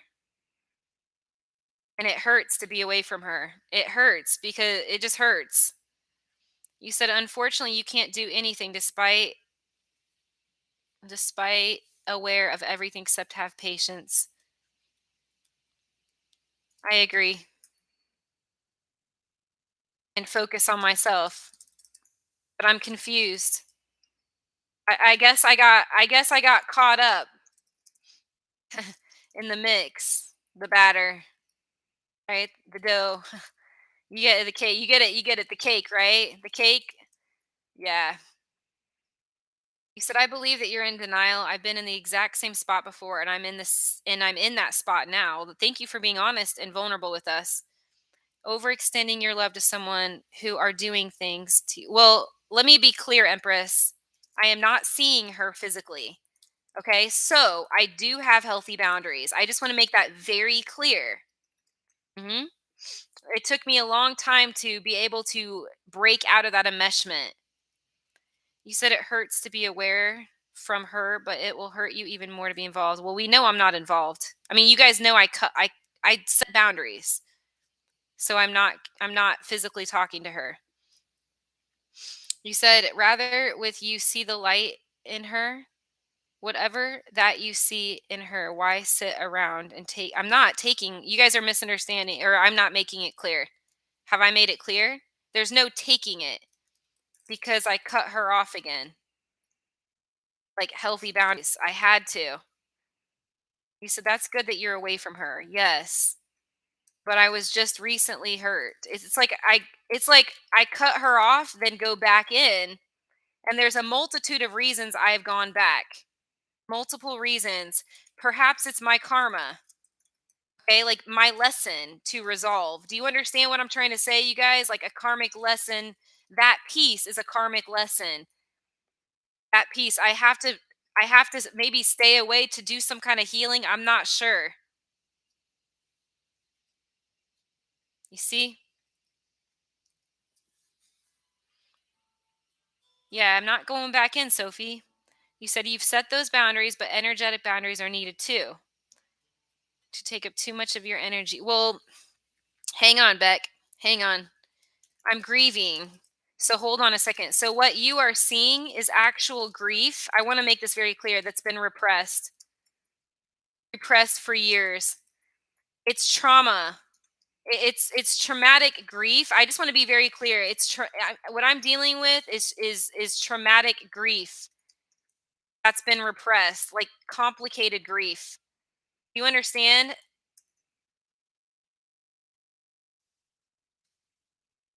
You said, so when you say taking up too much mental, like that mental space, that's grief. Grief is overwhelming. Um, I just I just want you to know that when you go through grief and especially trauma, it's going to look like that. It looks that way. Do you see what I'm saying? Especially when it's complicated, like as in it's delayed grief or delayed, yeah, it's called delayed grief or delayed trauma. I've not been able to grieve because she would pull me back in every single time. Like do you see what I'm trying to say? Like I couldn't grieve. So it's all like coming out now or it's wanting to. It's wanting to come out. Yeah.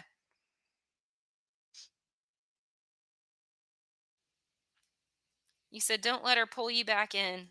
I won't now. Now I look for the actions and that's what I was telling Becca earlier.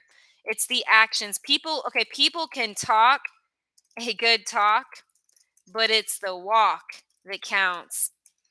Okay, that's what I was trying to say to Becca. Actions speak louder than words. I will not let her back in until I see the actions.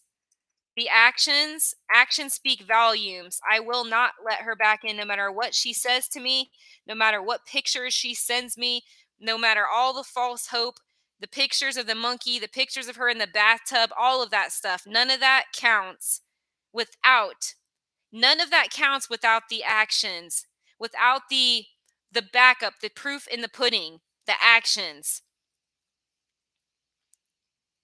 So now I'm alone for now to sit in this grief and trauma and try to make sense of it all. See, of what happened to me. I scratch my head. I don't understand. I don't understand. It's confusing. It's traumatic. I'm lost. I'm lost in a whirlwind. So many questions. How could someone that said they love me abuse me like this? How and why? And so many things going through my head. You said, like, Sophie says, like, when my ex left me years ago, I would say I loved him. He treated me bad and I was grieving. Sophie says, yeah, it's hard, but you can do it. You know what's even worse? I lost all my self respect. That's even worse. By staying, I didn't know how to leave. She kept pulling me back in. And perhaps, on a soul level, it's real on a soul level. Perhaps it had to do with that. I mean, it's because on a soul level, I kept getting, I mean, the soul connection that we share is very real. It's her ego that's a problem. It's her ego. That's what's blocking our whole connection. Twin flame ego. That's the issue with this whole entire thing. You said, I understand. My heart aches. It grieves. It longs for her at the same time. It's like a pull in the dead of the night. I wake up in panic. Did you guys know that? I wake up in panic. Like I'm literally having episodes where my heart is racing so hard when I wake up. I can't tell you how many times that's happening. I'm having like these racing thoughts of loss, like these, like I'm having like trauma symptoms, like these panic, these things, and I'm waking up even in the middle of the night. I'll wake up and my heart is racing and I can't breathe. Like on a soul level, you see.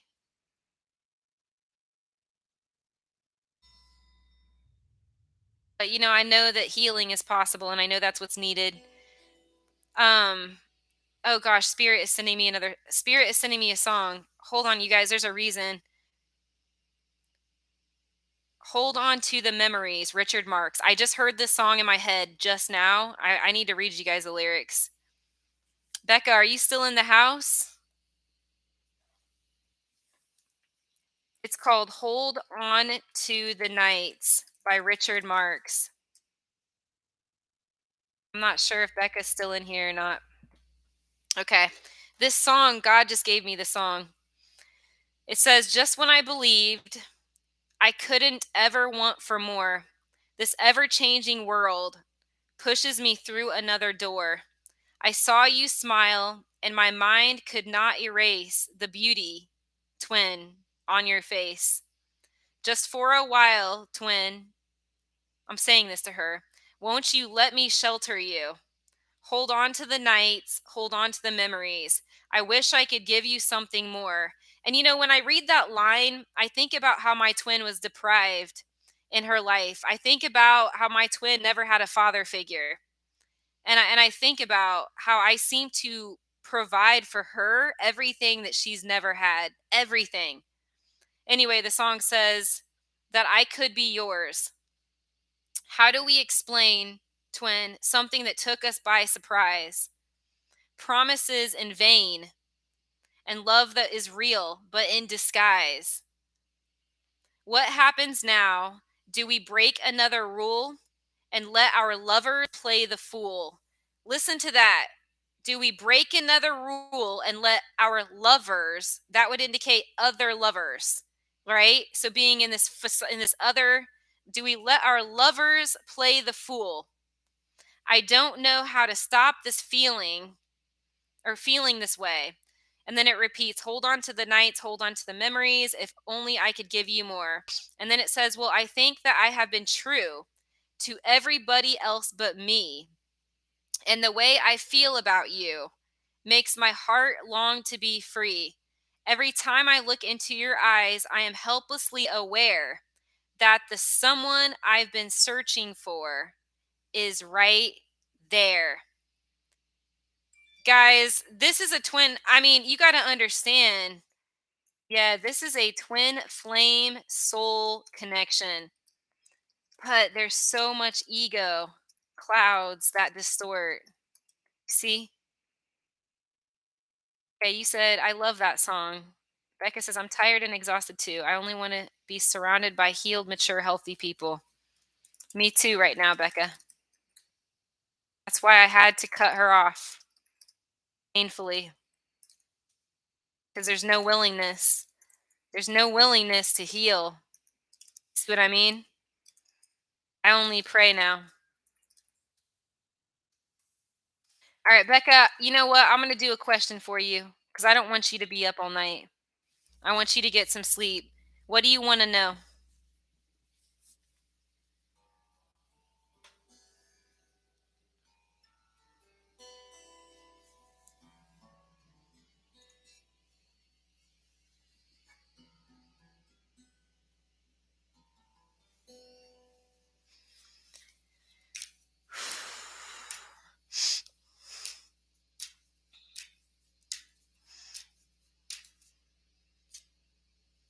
He's not being honest with you, Becca. It's exactly, and this card just flipped out of my hand and straight in front of my face like this. You are being played. There's a manipulation occurring. That's sucky.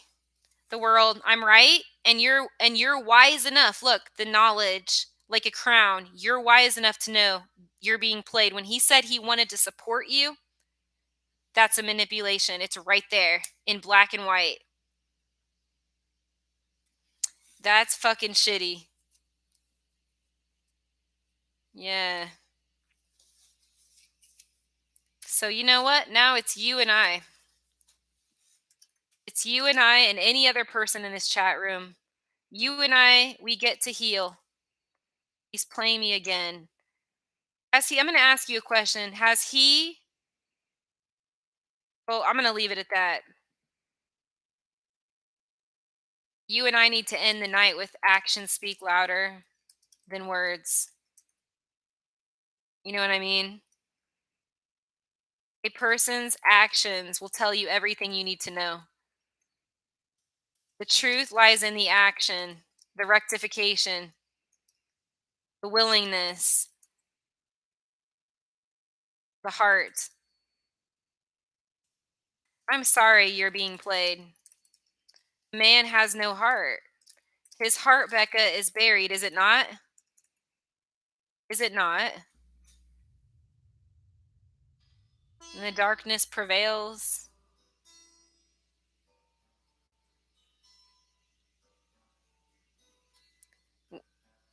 I rode past his house on Saturday and saw that girl's car parked outside. Oh, fuck, it makes me sick. You're going through the same thing I am. The same fucking thing. Yes, we do deserve better. But aside from the better and the comparisons of the ego, there's a soul. He said he was just oh, that's such a lie. That is such bullshit. A 10 of wands. He felt there's guilt here. He's telling you a story. This is an alibi. Page of wands. This is a fib. Look at that. That's such bullshit. Are you kidding? Look, he's manipulating you. Telling you what you want to hear. See the black cat? That's manipulation. See, look. No, he was romancing her. I'm going to show you this. I want you to look at this. This is Casanova. This is doting on a woman. He was romancing her. 5 of Cups because he needed that attention. Look, the Chariot. This is promiscuity. It's a man that needs a lot of attention. 7 of Swords again. He's cheating. He's 100% cheating on you and lying. That's just dark. You know, so what this comes down to is you and I. You and I, okay? Becoming the best we can be and remembering Jesus Christ, our Father. We have no choice but to heal. You understand?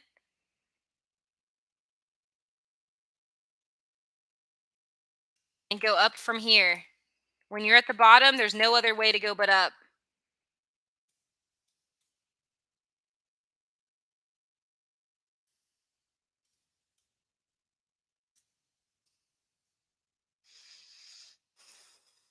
Becca, I'm so sorry. Becca, I know how you feel right now. Your poor, blessed soul. Okay? I'm going to tell you right now, his soul is being ravaged. Listen to what I'm going to say, ravaged by the devil. You need to embrace the word of God right now. You mean a glimmer of hope? Of hope, more or less? Hope. Hey, Pasquale.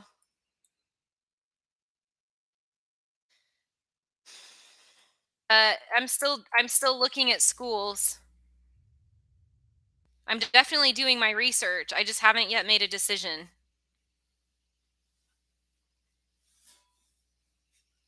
I haven't made a decision on which school yet. You said I was so closed off to him, but then I had a little bit of hope and faith, and then I got played again. Yeah, I'm seeing the 7 of swords that I pulled for you plus the snake. He's complete. I want to say this word, deception.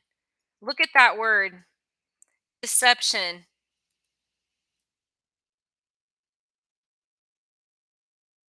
Who deceives? Who deceives, Rebecca? Who deceives? Who deceives? Come on now. Satan, Lucifer. Who deceives? You need Christ. You understand? I need Christ. Please understand, we must pray for them. We are called to pray for everyone. Like, so I guess what I'm trying to say is we can't save them. We have to save ourselves and pray for soul redemption. You said the devil. You got it. See? And it just breaks my heart when I look at what you've said. When I look at what you've said, your innocence. Do you follow me? You know what I mean by your innocence, right? The innocent hope, faith, if you will, of your heart. You follow? And he, the devil, your man, the guy, deceives. What can you do? If you were giving another woman advice and you were a Christian, you know what I would say? You go to Jesus. He is the Redeemer. Okay? He is the restorer. What do you do? Think about it. We can't do anything alone without Christ. We can't do anything alone. We alone don't have the power. Hmm.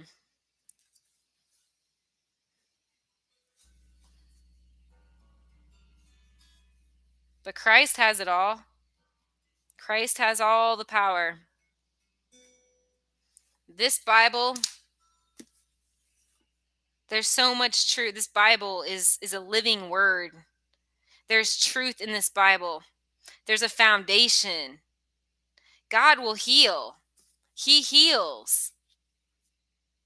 That when you say you've given up, that skepticism, that cynical, you're cynical. You see that you know what I mean? Skepticism, the cynical. That's dark. That's darkness. Never give up on, I shouldn't say on a person. I understand what you mean. We do need, yes, releasing them is important. Releasing that. Releasing that, yes. Because they refuse to change. They're choosing to live in sin. When you're in deception and you're lying and you're cheating and you're using drugs, that's rebellion. That's Satan's rebellion. They're literally choosing. They're choosing a rebellion. They're choosing Satan.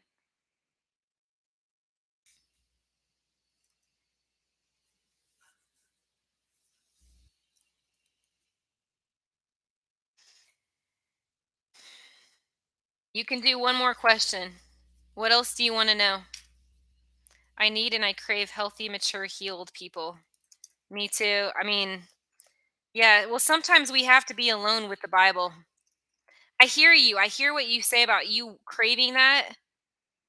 And I understand that. I also want you to know that you need to be alone with the Bible, as in God, like Jesus, like more than anything. When you're hurting and your soul, there's no better healer. Listen to what I'm saying. There's no better healer than Christ. Okay, 1,000 people can surround you, beautiful Becca. Listen to what I'm saying. And you do have a beautiful soul. But listen to what I'm saying. There's 1,000 people that can surround you, and you can still be alone. about God. You see what I'm trying to say? I just want you to understand that. The illusion of people, the illusion of things, like, to fix that pain. It's God. There's no other way than God. Only God, only. You said, should I cut off communication with him? You think? You think? You silly girl. Are you going to really ask me that? If I were to ask you, should I keep on talking to, my twin after that? Hell no. No. No. I'm not going to talk to, it's the same thing. No. Until your man takes full accountability. No. Look, I got the snake again. Right there. And this is about accountability. This is what's needed. Look, Page of Cups. This is an apology, an offer to make it right, and he's not willing to do that. Five of Wands. He's completely deceived by sin. You need to wait for. I shouldn't even say wait. You get what I'm saying. There's no waiting, but you get what I mean. The answer is: should you cut him off with and stop paying? 100%. Yes, you know that. Otherwise, he will never respect you. He will think you are a puss, a weak-willed, listen to what I'm saying, puss, if you keep hanging out with him. And you know what? I did that with my twin. And I'm going to tell you right now, I was a fool. I was ignorant. I was doing what my dad did, my adoptive father, not my real dad. I had learned from my dad to act that way. Never again. No. Maybe I am. I want you to hear. Okay, if I were to tell you, "Oh, I think I'm going to go hang out with my twin after, she just cheated on me on Saturday." Do you really think that, I mean, there's no self-respect. Do not hang out with him. You must go through this with support like me and Jesus Christ, okay? In your Bible and through YouTube pastor sermons. Faith comes by hearing. That's how you're going to heal too. You will heal by Jesus. There's no other way you're going to heal. No tarot reading is going to make you heal. No hanging out with friends, like just hanging with friends, that's not going to heal you. It's Jesus Christ that's going to heal you. And you know that. You know that, Becca. I know you know that. But you're asking me a question and the answer is no. Do not hang out with him. So should you cut communication? Yes, cut communication. If you have any self-respect.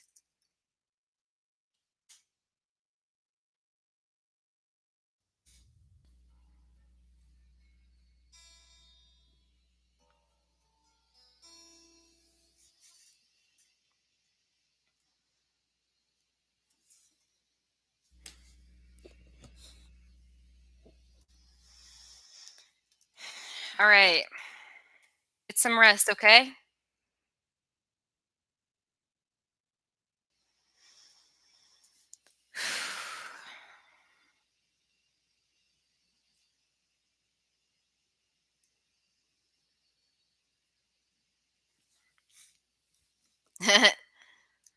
Alright.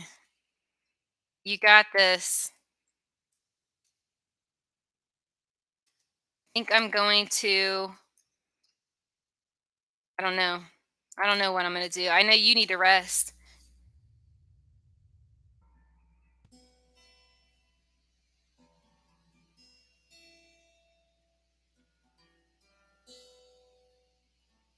Yes, we did.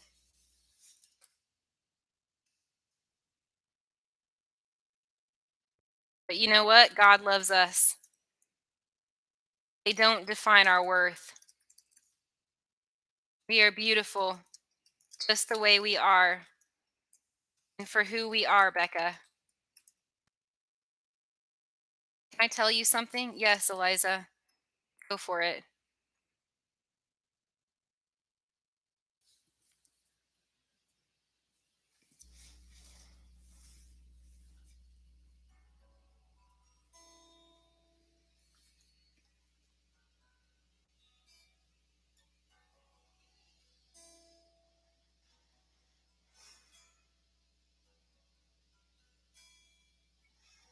Mhm.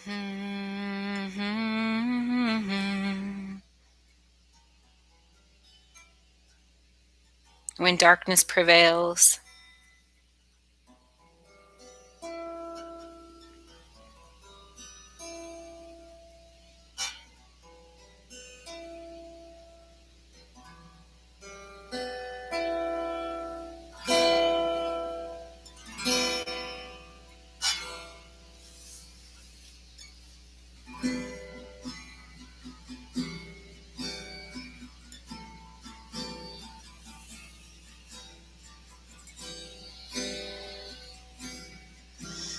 Thank you, God, for blessing us, each and every person in this chat room. Lord, thank you for giving us the clothes that are on our backs.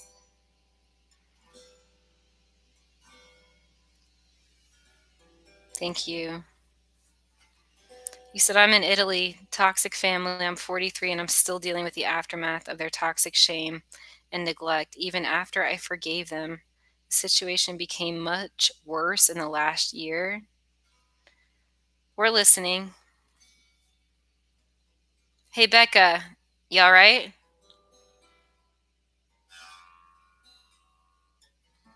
Dear God, I pray for all the lost souls in this chat room and all the lost souls in this world. I pray that everybody makes the right decision, that we all choose to surround ourselves only with healthy people, moral, healthy people. I'm processing. Yeah, me too. Dear God, please continue to instill awareness and courage and bravery in every single heart and soul. 'Cause I'm just like you and you're just like me. I'm just like you and you're just like me. You said I was convinced by some Catholic friends to have an exorcist priest pray over me. I actually thought about doing that myself. Not kidding. To be the conduit to transform the situation. Yes, I'm listening. I actually thought of the same thing. I actually have pages upon pages of exorcists. Yeah. You said, but indeed, after the prayer, I felt awful. Oh, wait. So did you end up doing an exorcism or no? I actually don't believe in that anymore. I've evolved since then and I've realized that I don't think that's good stuff personally. I'm not Catholic. Are you referring to like you did have an exorcism or just the priest? Oh, okay. Oh, interesting.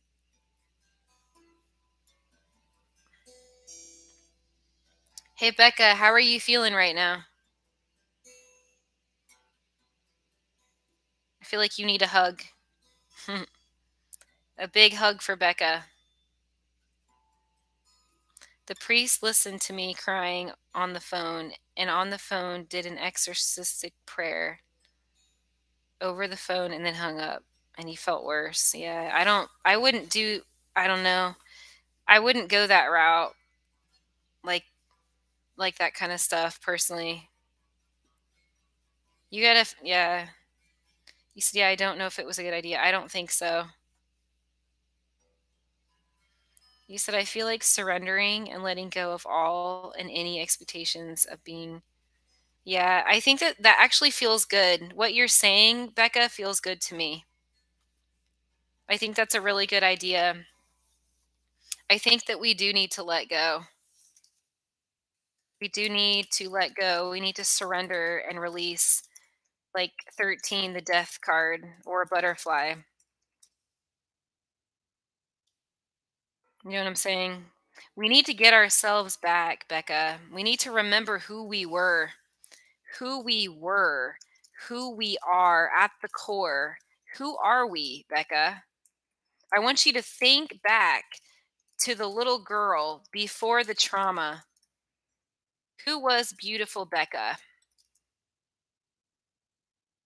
Hmm. Who were you? You don't have to answer that. If you want, you can. But I just want you to think about the beginning, Becca. The beginning. Go back to the beginning before the trauma. How did it feel to be loved? Who loved you? When last did you feel loved, Becca? Think about this. Who and when was the last person that you felt truly, unconditionally loved by? Who stood the test of time? Time for you. Who was there for you? Who has proven their loyalty, their steadfastness? Come on now. Come on. Eliza says, I just don't need to think that this is the good process. So I forced and rooted itself in inner shame. Like, if I felt bad, that means it's coming from someone or something else. I don't know. Yeah, we're trying to figure it all out right now. I'm seeing skeletons when I read your message. I clairvoyantly am seeing skeletons, like the death card, which is about change and transition. Becca says, it's been so long. You said, since I have felt that unconditional love. When was the last time? Do you remember? And Eliza, I want you to think of the same thing. When last did we feel loved, accepted, safe, honored? When was it, you guys? Just breathe that out for a second. Breathe. I felt that way with my soulmate, Ashley, and then with my twin at various points.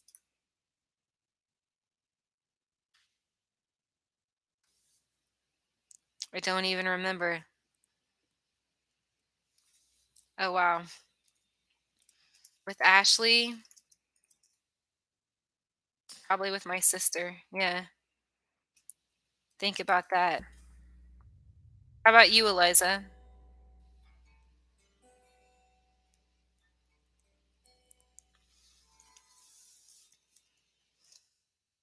I could be myself with Ashley. She didn't judge me. She accepted me and loved me for me.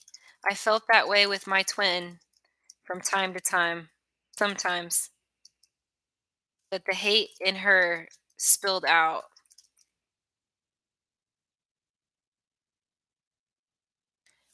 You said I was thinking. I think I have felt that way with my mom sometimes and with my ex-boyfriend Dolan and my friend Sarah, but been completely allowing myself to receive it. Or but never completely. Oh, wow. So you didn't allow yourself to receive it. And Becca, I want you to think about that experience. Okay? That is the person you need to think of when healing. My soulmate Ashley, and again periodically my twin flame. I felt that love and acceptance. I want you to think of the person who inspires you,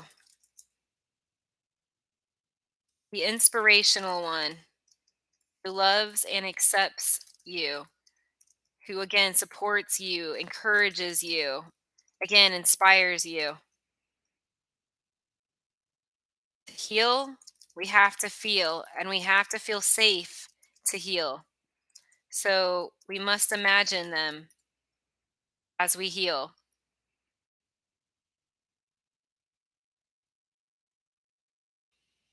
Lately, it became a journey of peeling the layers of resistance. These past years have been that, and in reconnecting to my family or the situation and explained to be open, they rejected.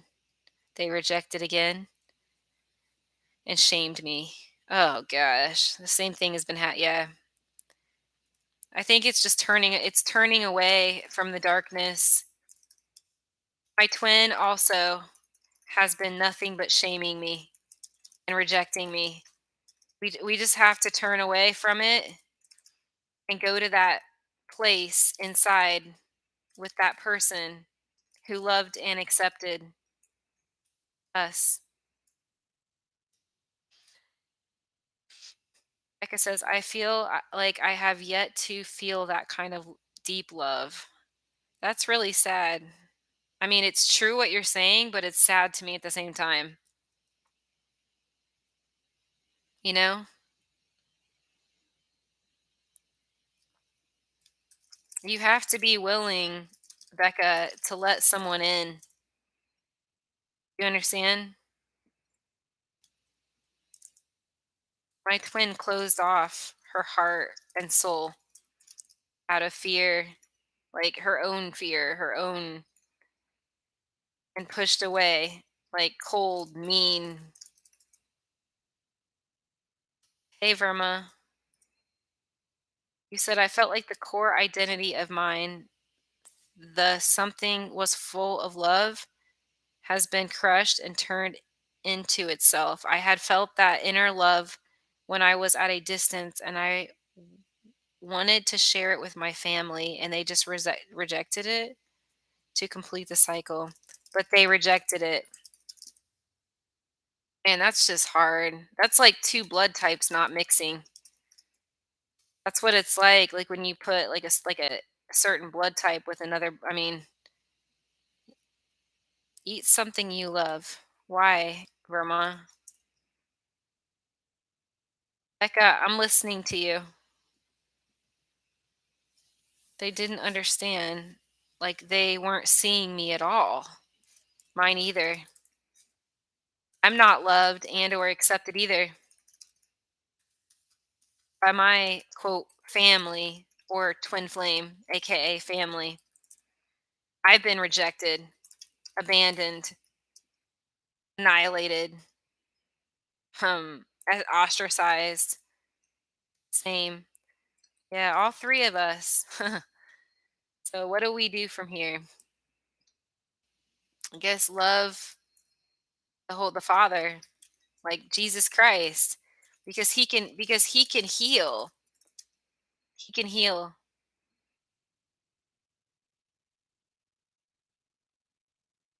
I'm just seeing a golden key right now. There's no other answer.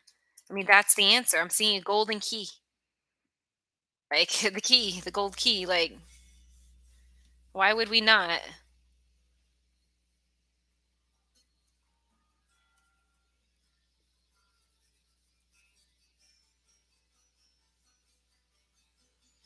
You're not alone. No, I'm not alone. Feels like it sometimes. We have to go through all the grief, all the pain, all the anger, you guys. Becca, you need to go through that grief again. The anger, the sad. You're gonna have. We have to go through it, you guys, in order to heal. You said, and it closed me, even physically. It starved. It started with my soul, and it trickled down to my body again. So I don't know what to do at this point. I wanted to be ready to bring my love down. Oh, I feel grief and shame and rage and everything. Yeah, that's where I am.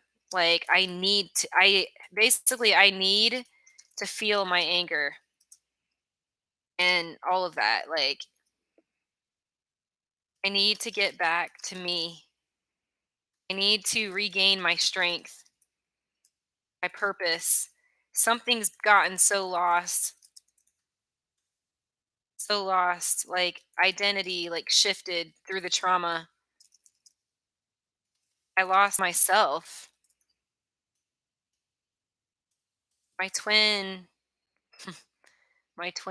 yeah, my twin buried my soul.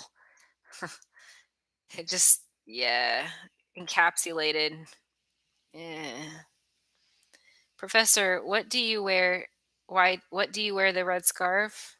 What do you mean? People ask me that. What about it? I love it. I absolutely love it. In fact, without it, my neck looks naked. Occasionally, I don't wear it. Maybe twice a month, I won't wear it. But for the most part, I always like to have it. There's something about it. The color is so beautiful to me. I don't know. I don't know what it is about it. I just really, really like it. It's warrior. It's brave. It's bold. It's me. It's red. I'm an Aries also. Aries's colors are red and white. You said it just feels like it may go on forever. That's grief for you. That's grief. Becca says, I'm just going to release it. I'm going to surrender it. I'm open to the possibility of it possibly working out with Aquarius, but I'm also open to opportunities. Does this mean something to you? The red scarf? It doesn't mean, I guess, strength. Just that's all I guess it would represent to me. It doesn't, I don't even look at it and think that it means anything to me. It's just I'm drawn to this scarf.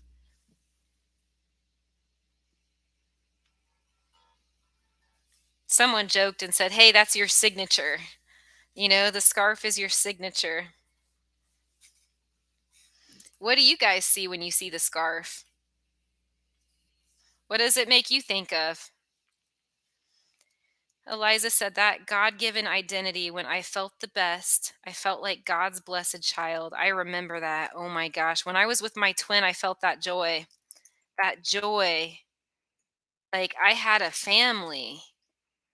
I had a family. I remember it was in between, off and on and in between, but there were periods with my twin I felt completely loved and accepted. And there was joy, and I felt joy and safety flowing out of my heart. I mean, not all the time, but it was there. Liza says, now I don't know how it got so quickly to this point. Yeah, you're definitely grieving just like me. You said that's what I thought of an external source doing things in my hmm. Maybe you wearing something in your neck signifies past lifetimes. I don't know. Funny. I always have stuff on my neck. If it's not this, it's a choker. Like a choker, I like choker necklace, like an Indian necklace. Or maybe it is lifetimes. Becca says, I think my child's father's mother was lying to me as well. I think so. Yes, she was enabling him. 6 of Wands. I asked if she was lying, like enabling him. Yeah, these are all enable cards. See? That's just sad. That is look, she knows about the affair. Knight of Cups. She knows all about it. It's 222 and it's 10:22 on my computer. So the chat room says 2 hours and 22 minutes and 22 seconds and 10:22 p.m. She supports it. Yeah, I got the Chariot. She's actually hurting her son by doing that. Look, I just pulled this again. She's coddling him. She's babying him. She's literally enabling her son. She's making it so he can't grow. You said I think the scarf on the neck as being on the sea of a boat, freedom and femininity. I don't see femininity in any way when I look at my scarf. Quite the contrary.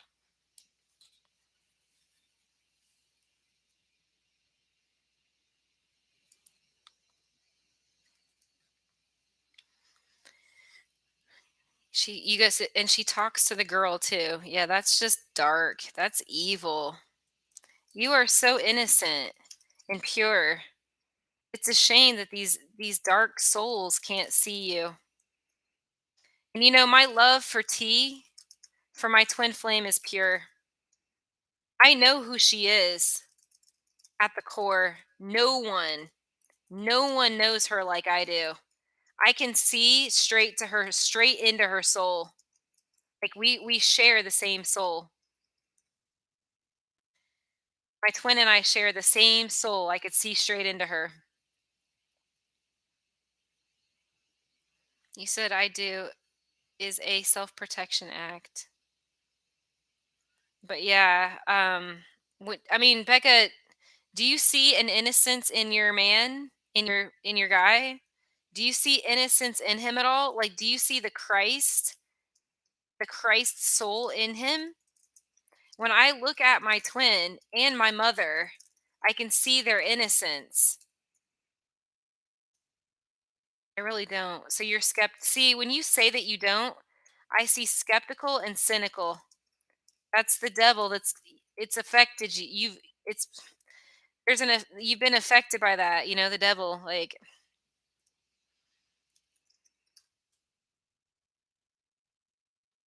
you know what I mean?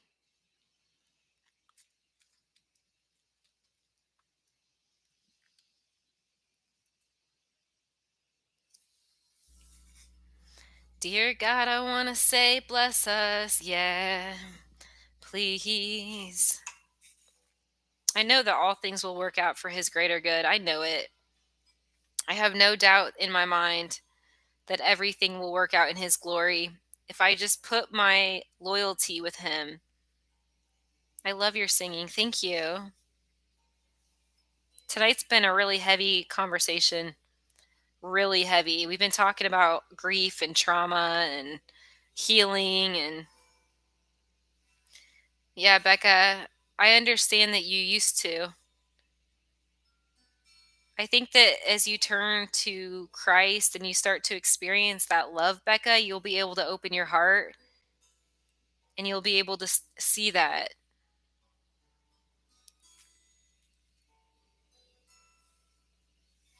Yeah, you're going through some stuff too.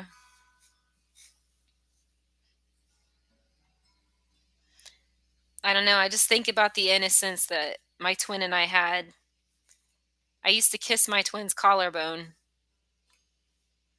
My twin's collarbone. We used to breathe life into each other. There's an innocence there. She's got so much darkness in her. All she does is roll her eyes in contempt and sigh. Just rude behavior, disrespectful.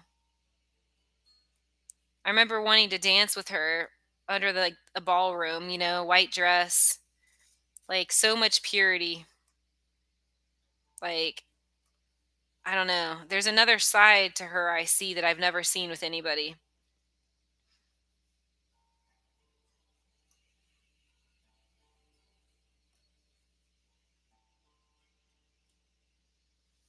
Hey, Becca, can you check something for me?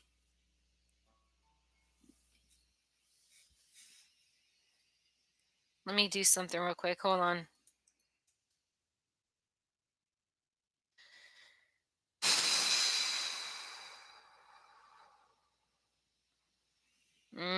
What did I do with it? Oh shit. Yeah, it's buried up in here. I was gonna send you a message. Fuck. There's like 100 people in my box. I'm like, where is it? No, it's all good. It's all good. Okay, just do me a favor. Do me a favor. Well, I'll talk to you about it a little bit later. It's not private in here. You said, I keep praying that my son and I will feel supported someday. I pray that God redeems you and you. And I pray, I know that God can redeem you and your baby daddy. I know it. I know that he is look, he is the authority. Jesus is the authority. There's so many miracles in this Bible. There's healing ministries. I know that God can restore that beautiful family back to its innocence. I know it. Oh, God just sent me another song.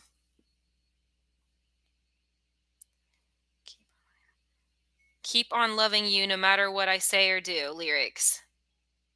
Who sings this? Ario Speedwagon. Okay, so I'm going to Ario Speedwagon, Keep on Loving You lyrics. Spirit just sent me the song, guys. Becca, this is for you, and it also pertains, I believe, to Twin Flame song. You should have seen by the look in my eyes, baby, there was something missing. See, even your man, Becca, is going out on you, and it's not the real thing. It says right here, you should have seen by the look in my eyes, Becca, there was something missing. See, he's under the devil right now, so he can't see this. You should have known by the tone of my voice, baby, but you didn't listen. Oh, wait, hold on. Oh, I see what it's. Okay, well, there's a reason that I interpreted it like that. That still applies. Like what I said still applies. But okay, anyway. You played dead, but you never bled. Instead, you laid still in the grass, all coiled up. See, Satan and hissing, all coiled up like a snake, all coiled up and hissing. And although I know about all of those men, see how we sell our souls for some candy, for some validation when all we need is Jesus Christ? But no, we sell our souls for sex, false love, false twin flame, false sex. Tracy's my real twin. She's my real twin. But there are false twin flames. She's not a false twin flame, but you get what I'm saying, guys. False love, false sex, false goods. Right, guys? You know the enemies. You know the tricks of the enemy. Come on, drugs and alcohol. Come on, guys. You need to cut all people out of your life who are touching drugs, any kind of drug, pot, alcohol, pills, mushrooms, anything like that. You cut that shit out. If you have any self-respect, you cut those people out. The song says, and though I know all about those men, still I don't remember because it was us. Listen to that. It was us, baby, way before then, and we're still together.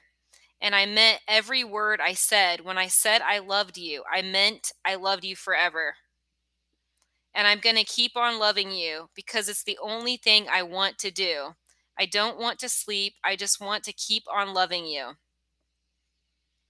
And I meant every word I said when I said that I loved you. I meant that I loved you forever. Oh, man. You guys.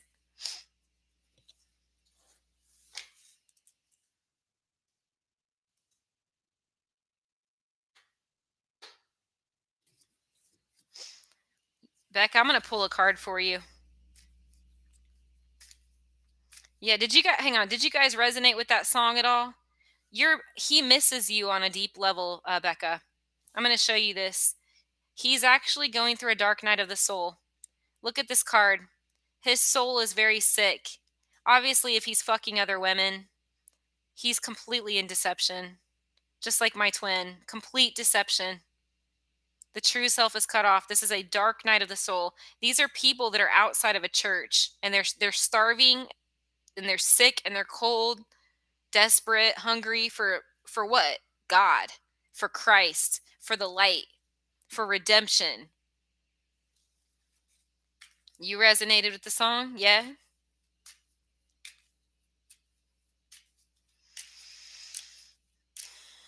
Yeah, I'll pull a card. I'm going to do one for Becca again.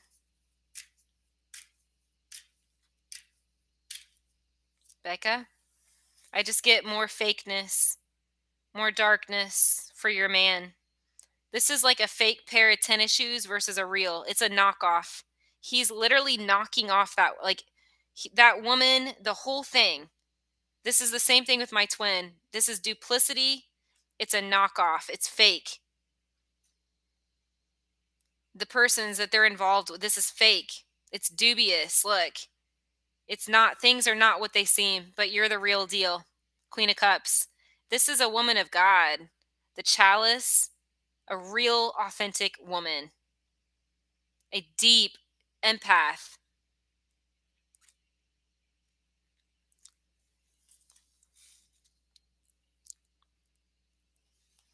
Liza, this next one's for you.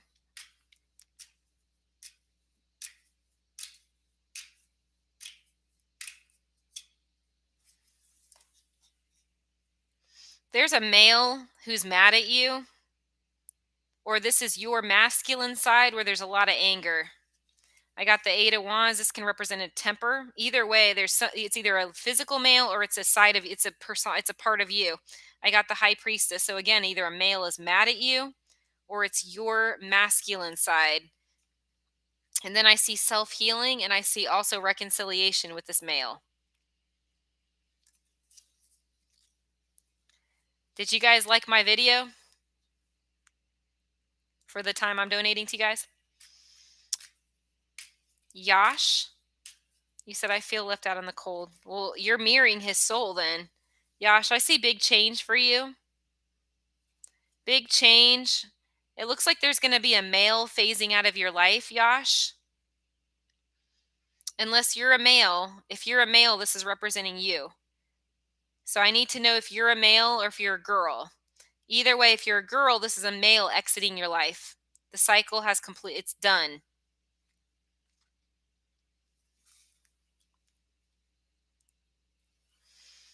Becca, you need some love. You need a hug. Have you cried at all? It's good to cry. Look, I'm supporting you. This is you, Becca. 9 of Pentacles. And this is me.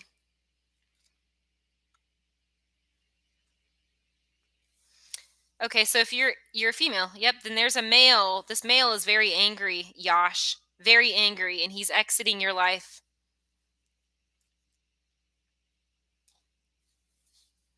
Shane? I can't do medical stuff like that. You'll have to ask me a different question. And even if he does, it's just ego.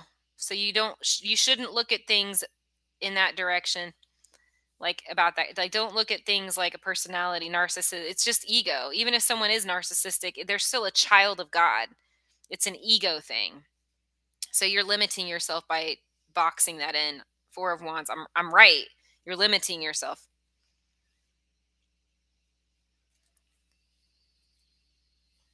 So Becca, I got this for you. Did you get the last 2 cards I got for you, Becca? Did you see the Strength card and the 9 of Pentacles?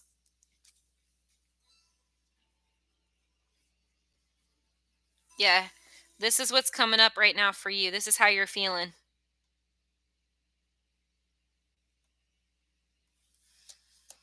Are you thinking about also not being such an icy bitch towards me? I'm just going to be blunt. Because, like, look, 3 of Swords is the way you've acted. Look at that shit. As you're feeling all vulnerable in my chat room, I'm going to call you out. Yeah, exactly. You might actually realize you've got a friend in me. 4 of Wands. An actual friend. You know what I'm saying? 4 of Wands. That's what I got. And the 10 of Pentacles. Support. Hey, no crosstalk, Verma. That's crosstalk, Verma. Shh. Okay. Eliza says, a side of me being mad at myself. I think I was talking to that other girl. I think I was, whoever, you'd have to rewind the video. I think I was talking to someone else. But don't worry about those disorders, like those personality disorders. You need to focus on the human being not being an ego. Like, in other words, they need to not be an ego. The biggest thing is that you focus on yourself. You should not be hanging out with anybody that's in ego. It's not your responsibility to save them.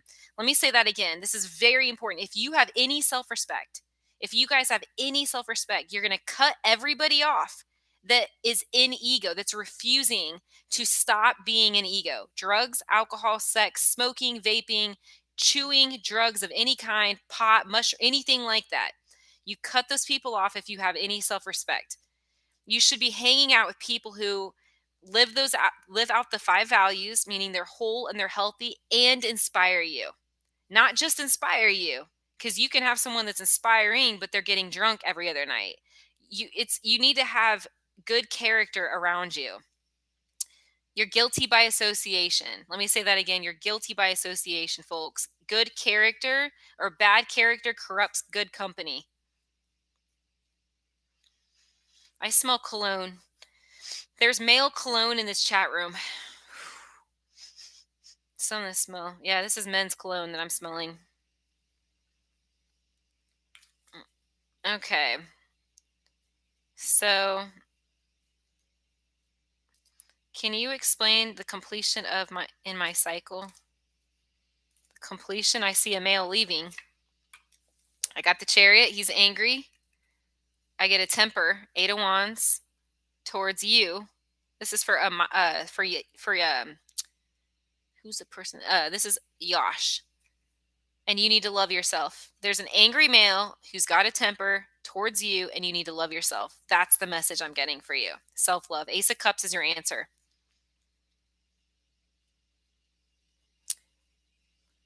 Becca. Becca says, I've been hurt so much, so I don't know who to trust him. What do you mean?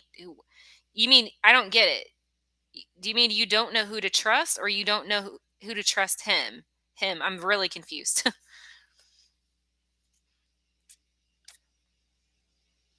Okay. Eliza says, "Oh no, you said that a male or a part of myself." Guys, you guys are confusing me. I call out the name and then I do the reading. I can't keep track of everybody. If I call out your name. He said, "I don't know who to trust and I always have my guard up." There you are, Becca.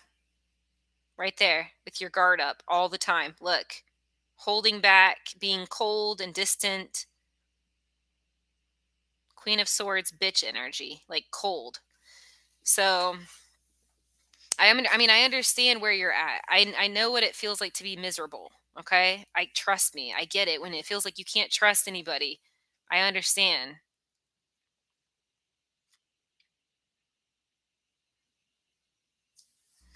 Would I be able to do the healing arts course? I get it. Yeah, the human arts course. It says go for it. Like soon. Like sign up fast. Like I'm getting. You should sign up soon. 8 of Wands. Like fast. But yeah, trust comes from, what does trust come from, you guys? I mean, I trust. It's been a long time. See, my twin used to say, "You don't trust." And this was a projection. It was a manipulation, whether she was aware. She might have been unaware, or it was deliberate manipulation. I don't know. But either way, she's like, "You don't trust." And that was not the case whatsoever. I actually was trusting, but she was doing things that were untrustworthy. And that's just it kind of blows my mind. It's like, how can you say I don't trust? I mean, I really did trust, but her actions were not trustworthy. That's why she was it was called that's called gaslighting. Gaslighting is when you make someone think that their perception is wrong, or you're crazy or something, but it's not you. You said that sounds like a projection. Exactly. She didn't trust, but yeah, said that you didn't. Exactly. 100%. And then she would use that frustration to distance herself from me, or go do something bad. Like she would start a fight, like accuse me of something, like, or say you don't trust, then use that to justify her, like, how do I say it, sick behavior, like her unhealthy behavior, unhealthy acting out. So I couldn't win. Like I couldn't win. I couldn't be. I couldn't have a girlfriend who was there for me, because she was constantly accusing me of things, like projecting onto me, and I couldn't get her to see it. There was no awareness. You said my parents do that all the time. Put it on you. That's called gaslighting. Exactly. He said, yeah. So, Karen, if you want to donate, you can. Otherwise, I'll pull a card for you here in a little bit, hun. Just hang out with us, okay? Yo, Becca, you okay? Becca's, she's quiet. She's going through a lot, guys. You said, yeah, she would use it as an excuse so she could do something else. Oh my gosh. So you went through the same thing? Becca, you in the house? Hey, yo, Becca, did the Aquarius do that shit? You said, listen to what Light said. I want to know if your Aquarius did that. Aquarius said, or Light says, yeah, she would use it as an excuse so she could do something else. Yeah, she would. Like, she would accuse me of being insecure and then justify her actions, which then led me to being more insecure. Like, do you see what I'm trying to? Let me give you guys an example. Okay, here's an example. This is a true example. She kept going to the resort and going into jacuzzi with ex-husband and letting him wine and dine her.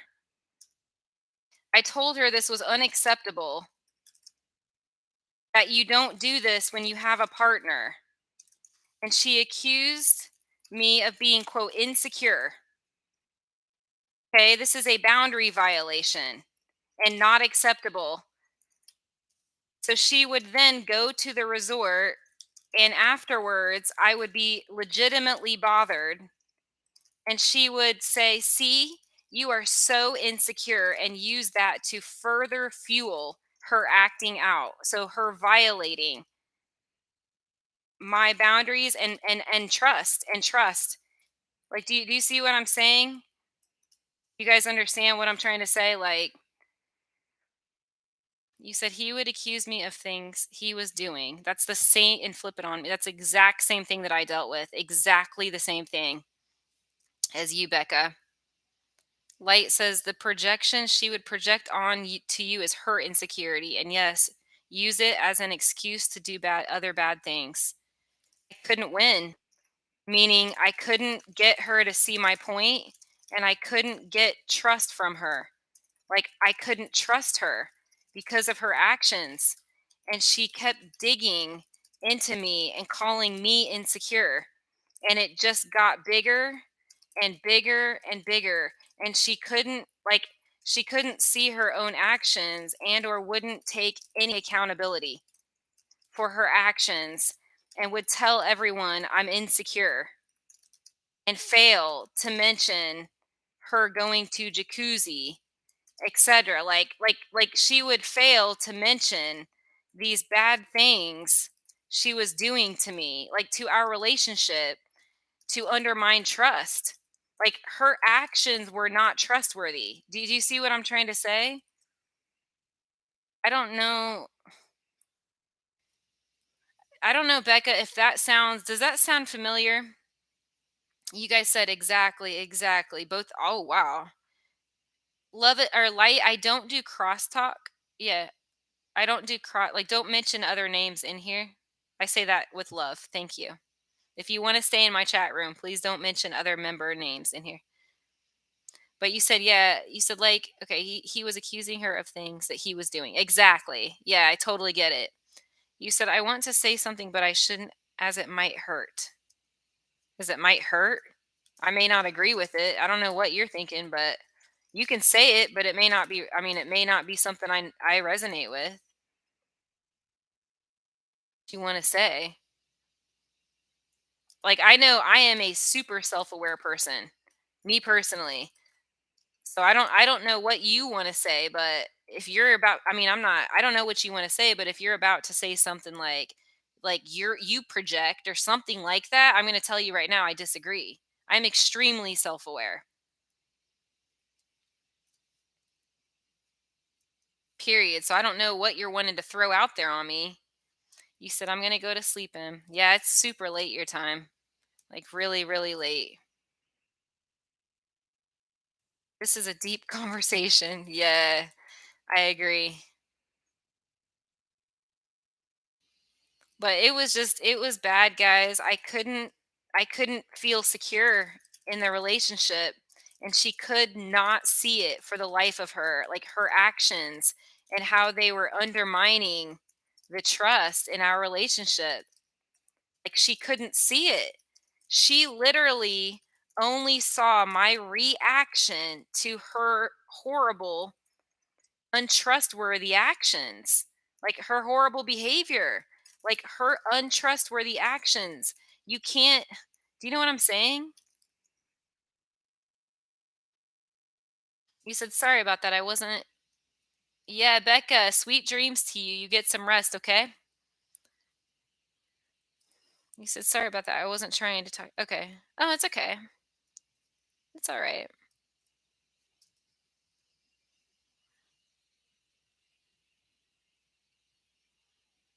You said, what begins to happen when you ignore and being in an unhealthy relationship?" What do you mean? What happened? What do you mean? You said what begins to happen? I somehow can relate to it. What I'm sharing? I mean, guys, imagine you have a partner who does something untrustworthy, right? Think about what I'm saying. Okay, like they go to jacuzzi with X, right? Or wine and dine. Okay, that's so inappropriate. Think about what I'm saying, you guys. And you call them out like healthy boundaries, and they gaslight, okay, which is emotional abuse. And okay, think about what I'm saying, you guys. Like, listen up. Okay, they gaslight you, which is emotional abuse, and say you're just insecure. And they get mad and use that anger to sabotage the relationship even further. Okay, so listen, as if you're not traumatized. Okay, listen to what I'm saying. As if you're not traumatized enough, think about what I'm saying. You're already traumatized. Okay, because your partner is violating your trust, right? They are undermining, listen to what I'm saying. They're undermining and sabotaging the relationship. Okay, so you have that trauma. Then you have to deal with them gaslighting you. Okay, so emotional abuse on top of that. Think about what I'm saying. On top of that, then you have to deal with that. So them abusing you, and then you have to deal with them not taking accountability, which is more it do you guys know how much trauma that is? That's a lot of trauma. And it's not fair. Okay? It's not fair. You said, "My person said you are reacting on wrong actions. You're wrong." Narc behavior. She said, "Well, besides the label, I don't like to label people."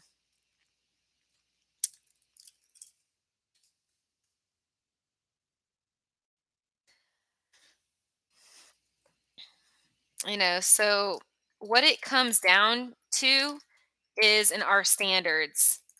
The five values I teach are standards straight from the Bible, you guys. They teach us how to be, how to act in relationships.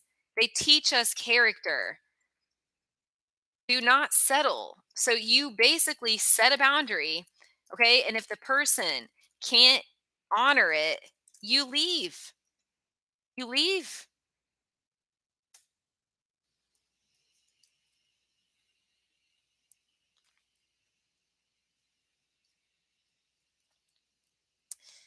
Yeah, light, I see what you're saying. Light says, "I think that you just stated the reason for the behavior." She says, "Your twin is actually trying to sabotage the relationship because she doesn't believe she is worthy of it." I mean, I believe that is true, but I also see her as being selfish as well.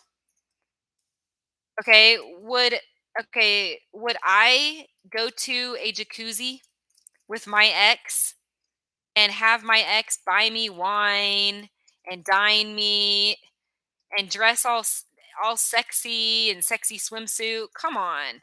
Come on. So it's not just sabotaging, it's actually selfish and unhealthy. Like you do not do that in a healthy relationship. So I mean, I agree with what you're saying, but there's more to it. You know what I'm saying?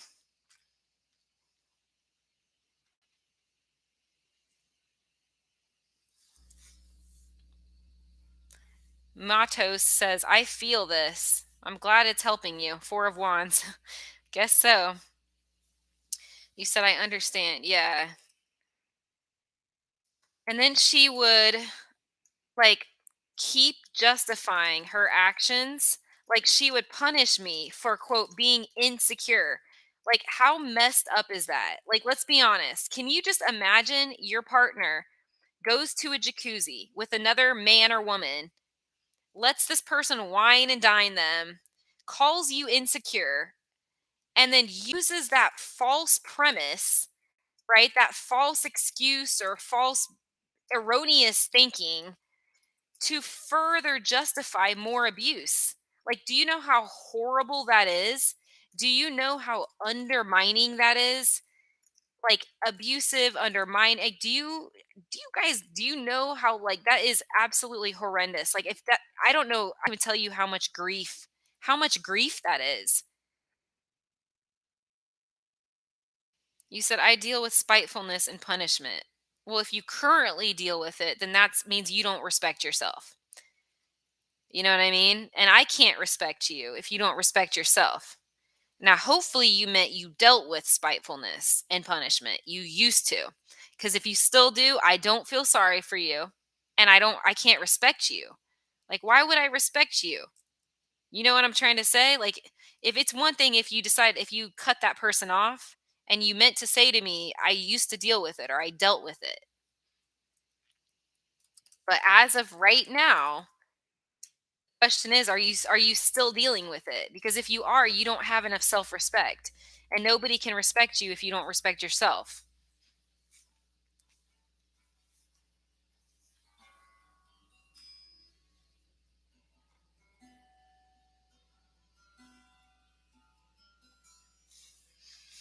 So yeah, light, what were you saying?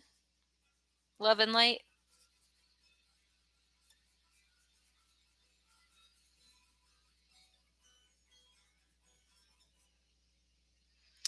You know, and I know. You know, and I know. You know, and I know. I usually pull cards for people. I do donations though. So I have like certain readings. Like these are my reading packages. You could pick one of those packages. You said, I understand how frustrating it must be for you. Her behavior isn't how we would react. Well, what was hard also is I could never get her to see my point. You know, like I wasn't insecure. And like even okay, and here's the other thing, even if I was, it was legit, like because of her actions, her untrustworthy actions. I could never get her to see this, or she just didn't care to see it. You see what I mean? She just didn't care.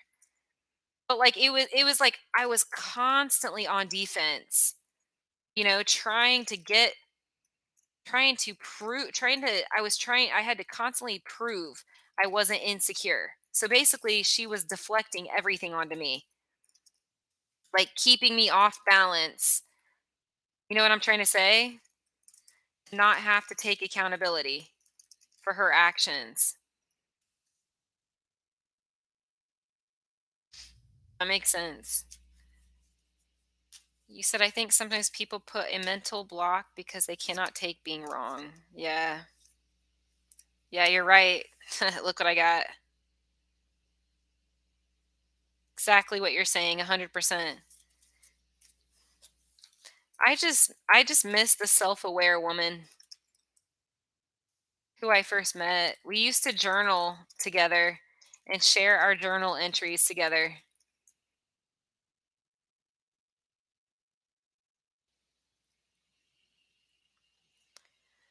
You said my mom does that. You said, "Okay, I'll read the instruction." Yeah. Yeah, Lizzie. I get change on the horizon for you, Lizzie, and the 8 of Cups. I do see a male walking away from you, or it could have been somebody who recently walked away. There's strong August vibes. That's what I'm seeing. I'm seeing a male who's walked away. This person thought you were too forceful, too controlling, too demanding, too forceful. Queen of Swords, Ace of Swords. They thought, yeah, look, even if you weren't, that's just how they perceived you. That's what I'm getting. Eight of Swords, Six of Wands. Yeah, this person feels better off without you. That's what I'm seeing here.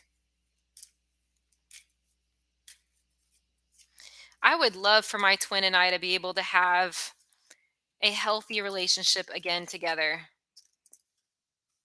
I really would. You know, guys, I pray about it because I know who she is at heart. Okay, I know this woman is capable of being loyal, loving, kind, generous, I know who she is at heart, compassionate. You said, and it's so frustrating. I agree. It is a lack of self awareness. But is it? Or are they just manipulating? Surely she knew that it was wrong to go out with your ex husband and go jacuzzi and have wine and dress all sexy when you have a partner, especially living with you. Why? You know what I'm saying? I don't even think it's a lack of self awareness. It can't be. It's it's manipulation. Pure ego is what it is. You said, do you journal about it? Wait, you said, do you journal about it? Do you think she still does? She doesn't do anything connected to us. Connected to us. She's moved on. I mean, I shouldn't say moved on. I'm going to put that in quotes. She's moved on, like addictions, like substance, relationships, karmic. Like she's just there's no facing the shadow, the truth. There's no facing the truth with my twin right now. None. Hey Tevin. Hey Karen. If you guys are in my chat, please type 888 for everybody that's in here right now. All the people in my chat.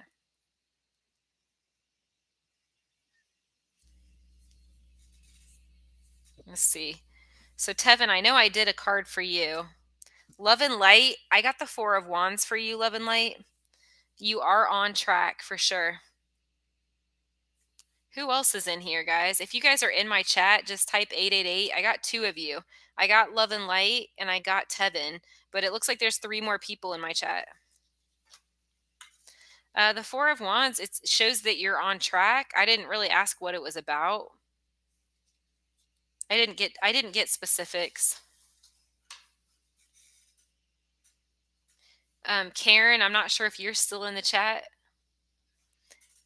You said when you were going through your situation, that's what people told you. What do you mean, Matos? What are you referring to, Matos? Okay, this next card is for Karen.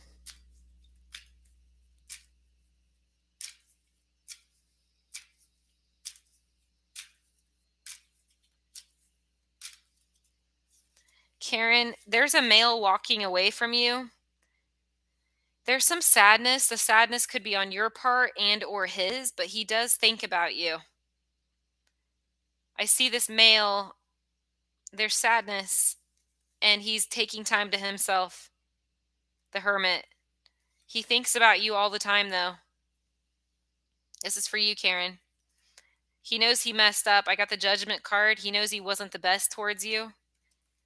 He hopes the Hierophant, this is a hope to marry you someday. And the 10 of coins, this is marriage.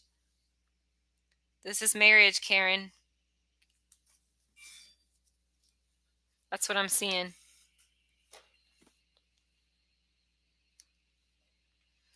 I hear your voice on the line. Make this is you don't know how it feels. What is it? Who sings that song? I'm hearing that song in my head. Or how desperate I become. I hear your voice on the line. I can't think of who sings it. I hear your voice on the line. I can't think of who sings that song, you guys. On the line. I can't help myself. Because I ain't missing you. Is that the song? I hear your voice. It's an 80s song that I'm hearing in my head. And it always makes me smile. On the line. And it always makes me smile lyrics. I don't know who sings it. I hear your voice on the line and it always makes me smile. I spend my time thinking about you. I hear your voice on the line. It always makes me smile. I spend my time thinking about you. Lyrics. Who sings this song? John Waite. Oh my gosh. Okay. There's a reason this song is coming up, you guys. I need to look up the lyrics to the song. Okay. John Waite, Missing You lyrics.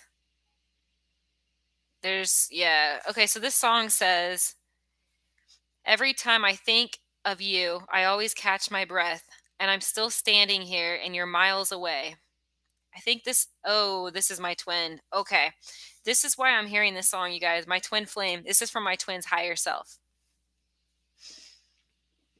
Every time I think of you, I always catch my breath, and I'm still standing here and you're miles away.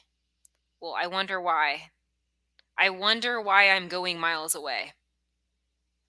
A person can only take it so long. All the lies, all the games. Hi, son. Don't even ask me for a card right now, please. Please. Um, so this song just came up.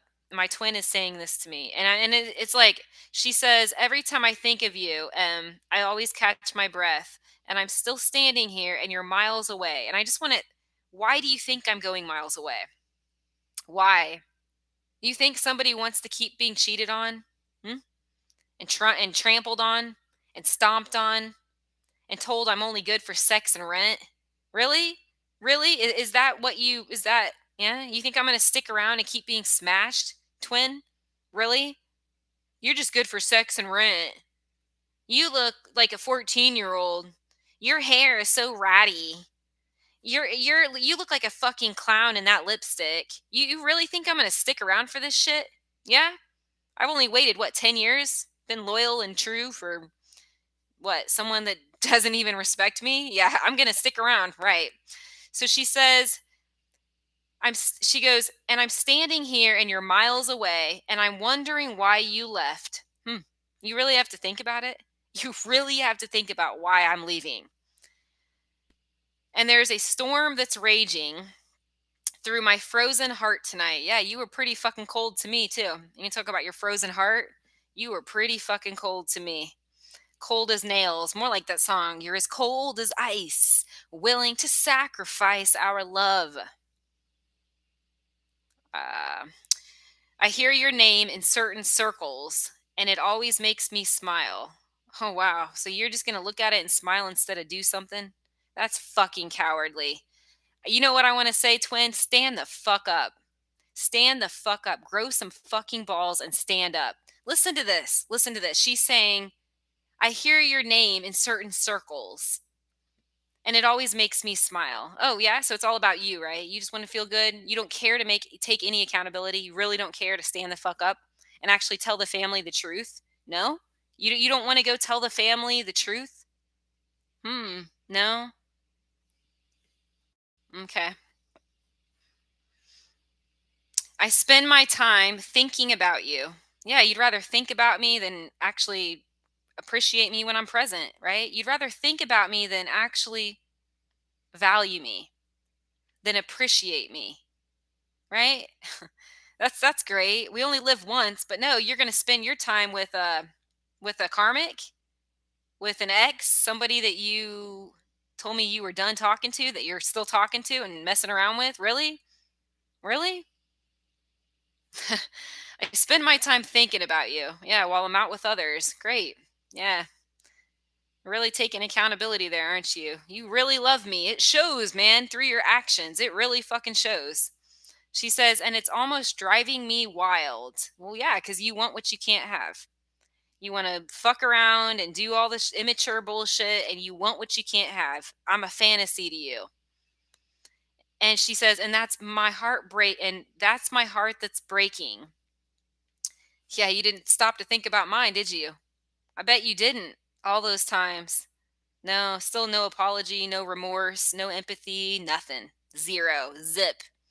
As I suffered in pain alone. Alone when I had COVID both times. Alone during my surgery while you're out on a cruise with your acting out partner that you told me you weren't talking to. Right. Right, twin. Yeah. Yeah, okay. down this long distance line tonight. Don't fucking romanticize me or fucking fantasize me. Okay, get real.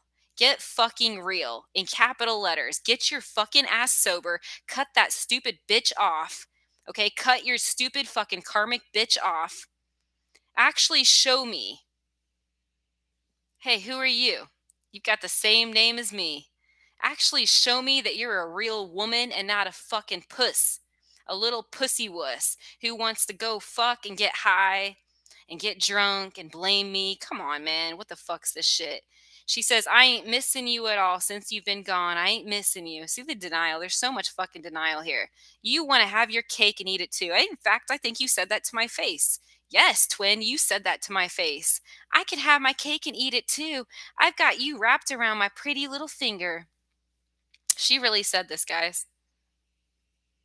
I see. Okay, well, here we are. I'll pull a card for you here in a second, newbie. The song says, there's a message in the wild, and I'm sending you this signal tonight. Why the fuck do I care about your signals? You're out fucking other people, getting drunk, getting high. Okay, like,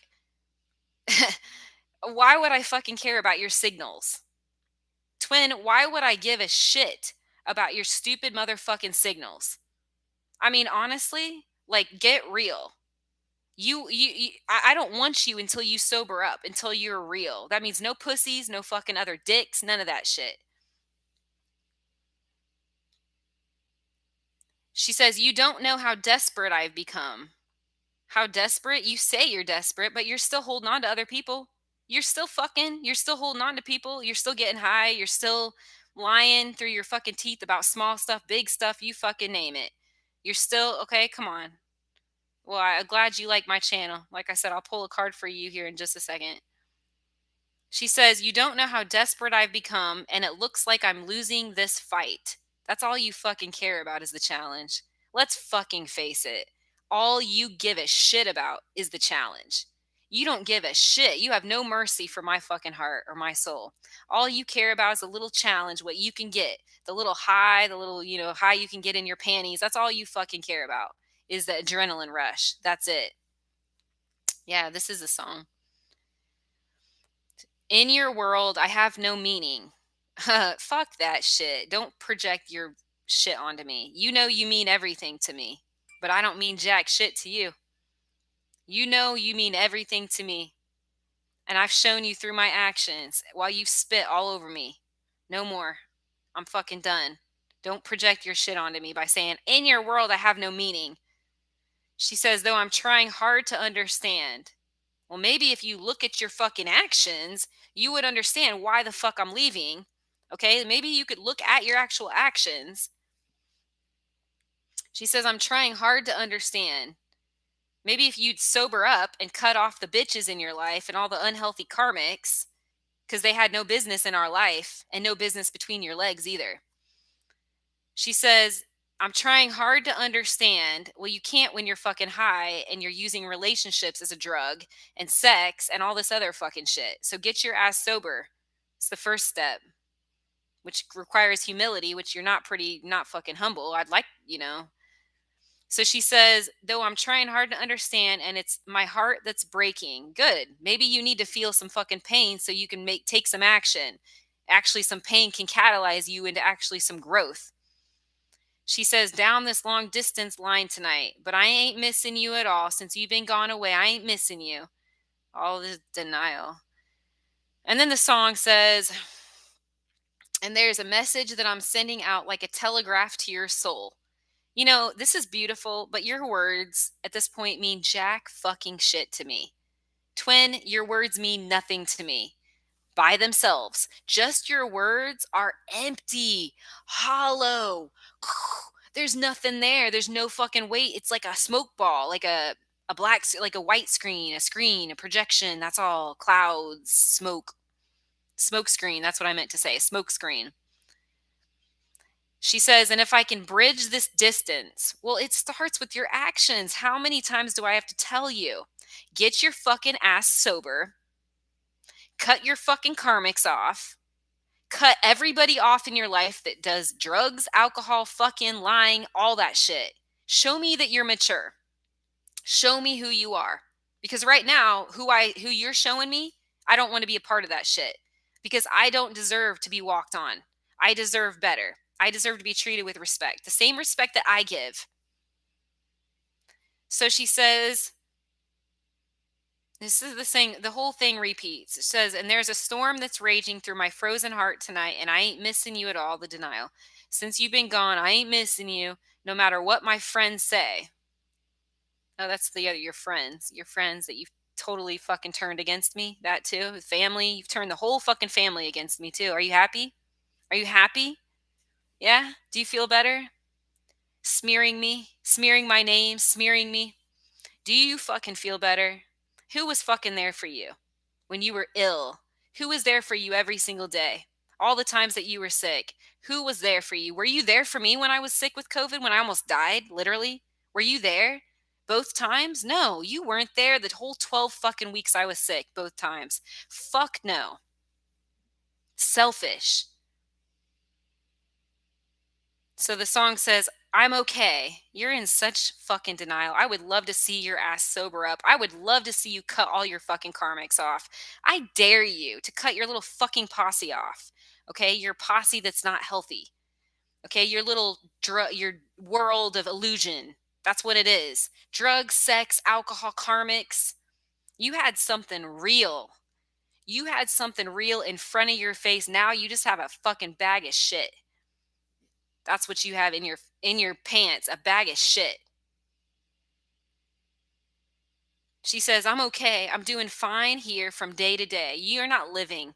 Okay? You're living a life in denial. A fake life, like a fake Ugg.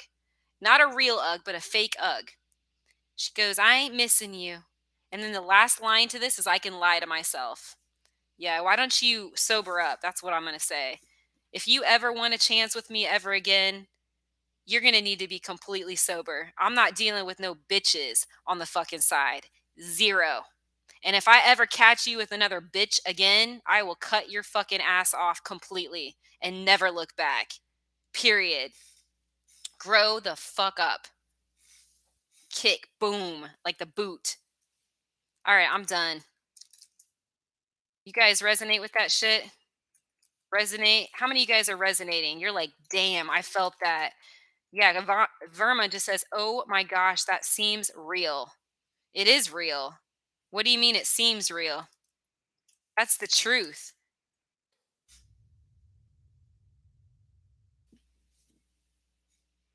I was thinking you were reading someone's text. No, that's me. That's my story.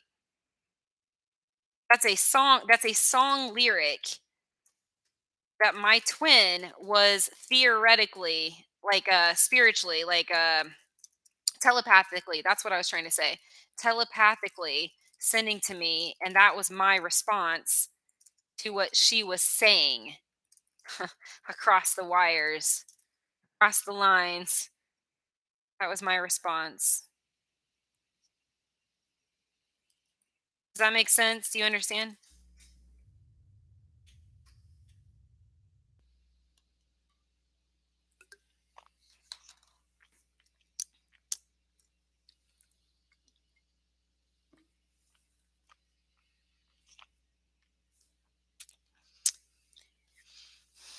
Mm.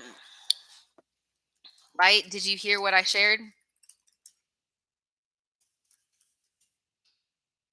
How can people be so mean? It's okay if you can't love back to the person, but at least don't be mean. Don't direct. Exactly. It's evil. It's evil.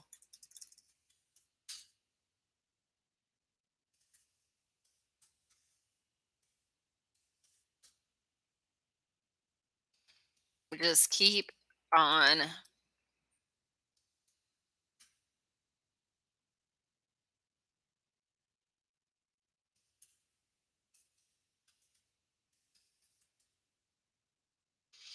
If you guys are in my chat and you haven't yet had a card, please let me know. I will pull a card for everyone in here.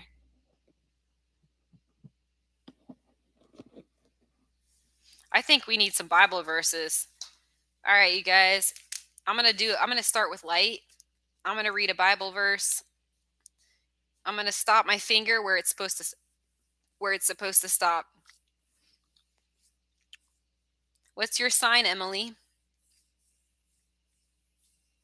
Your astro sign. Okay, this first one is for light. Light. Yours says, blow the trumpets and the sheep's horns and shout for the joy to the Lord the King. And I'm seeing a golden crown, like the crown on my finger, right here. Says, shout for joy to the Lord the King.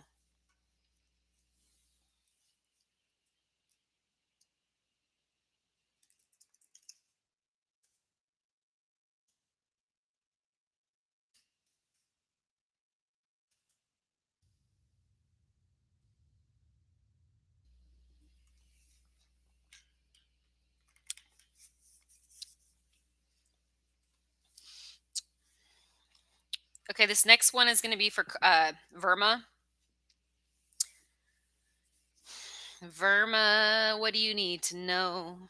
What does God want to say to Verma? The Lord is king. Let the people shake and tremble with fear. He sits between the gold creatures with wings, the cherubs, above the ark of the covenant. Let the earth shake. So that's what you need to know is the Lord is king in his power. The power, the power. Oh, nice. That's cool.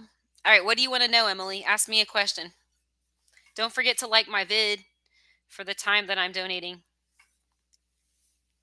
I hear your name in certain circles.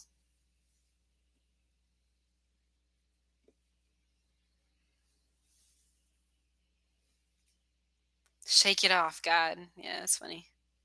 Whew, guys, I'm really hot right now.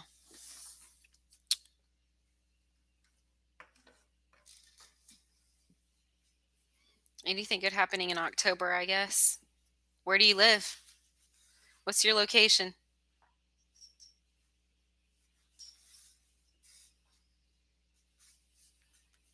I've been sleeping so much in some days. Like sleeping in? I've been sleeping in a lot more too, but like I'm going to sleep. I've turned into a night owl. I don't know what's going on. What the fuck? No, it's like, yeah, I don't. This is so weird. I could have sworn. What on earth? Yesterday, how is this? How is the screen doing that? It was not doing that yesterday. That is really weird. See how it was over further. What the fudge? How did that happen? Doesn't even make sense. The screen. Oh, there we go. It's fixed. Okay. I was like, wait. Kind of. Oh, shoot. It's like, no, it's still showing funky. Funky bunks. Oh, man. Yep. There we go. That's good. Okay. It's like, wait. You said, I'm talking about the quality of sleep. I don't sleep much. Oh, I don't sleep much either. Yeah. It's called trauma. Trauma makes it hard to sleep. We have to heal. More healing before we can sleep. Told you. Unconscious material. The moon. Subconscious healing needs to occur. Right there. Queen of Cups is healing.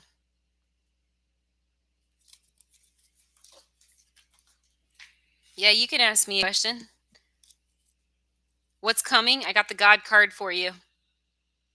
What's coming in your life? This is the God card. It's the only God card. So maybe you trusting God? And I see you walking away from unhealthy habits. This could also mean unhealthy people. You're leaving behind some kind of lifestyle. You're making a healthy choice. I got the Chariot and the King of Pen. You're making a healthy choice in the right direction. Healthy choices, leaving behind unhealthy people and situations. Yeah, that's what I'm seeing here. I see healing.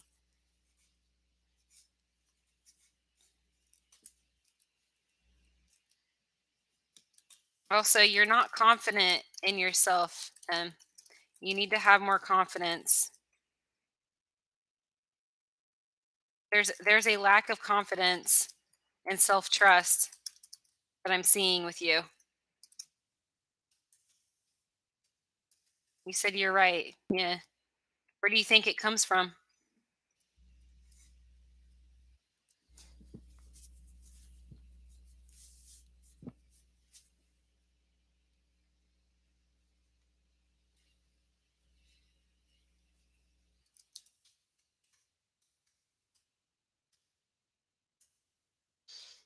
Past experiences and exes. Oh, you should replay the whole video tonight. After I sign off, replay it all. I think it might help you. The whole topic. I hear your name in certain circles. Certain circles. That piece pisses me off. Fuck that, hearing my name in certain circles. Get off your lazy goddamn ass and take some fucking action. That's what I want to say. Oh my goodness. Yeah, 10 of Pentacles. Exactly what I'm saying. Make it happen. Just do it. Fucking make it. Make it happen. Don't stop believing. Make it happen. Don't stop. Gonna make it. I feel good now. When the red scarf is coming. What the fuck? Look, as I pulled the red, look at the red. This is the Aries card. And he's all, look how red he is everywhere. What's up with my red scarf? Yes, I am. I'm a tarot reader and psychic. Do you want to do a paid reading? You and I can do it right now. So here's the deal. I charge $100 for my readings. I'll tell you what, since you're new, I could do 20 questions that I come up with for you. We can do 10. Here's the deal. Here's what I'll offer you tonight. 10 custom questions. This is a limited special only for 100, or 20 that I come up with for 100. If you want to do it, you can ask me whatever you want. I'm a full-time reader. So I can find out what someone's thinking, what they're feeling. Do they love you? Are they in love with you? The whole shebang. Yeah. You'll be my last person for the night. I'll keep my chat open and we can do it right here. So we can find out what someone's motives are, what's coming for you. Do they love you? Are they in love with you? I'll tell you everything I see. Seriously, Verma? That's funny.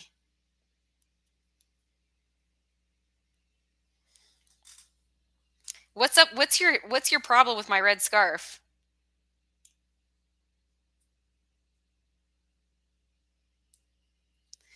Yeah, I do. Do you want to do one on the phone?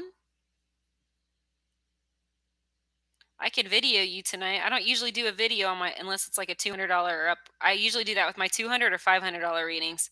But I could do yours tonight. And we could do it right away just cuz it's 11:30, so I can video you if you want to PayPal or Cash at me. I can FaceTime you or Instagram video you.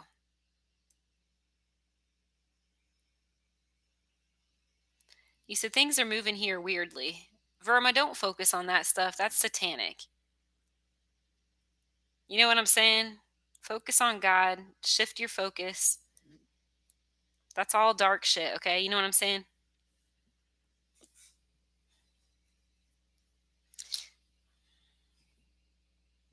Yeah.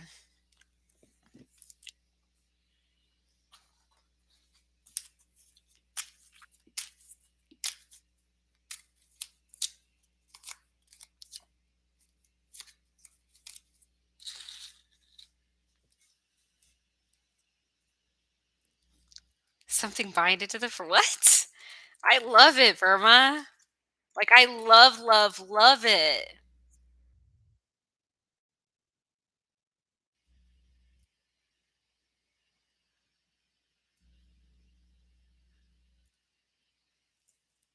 Kind of like that. Oh, I need to send you the pics. Yes. Remind me. All right, I gotta see something here. All right, Emily, are you still in the chat?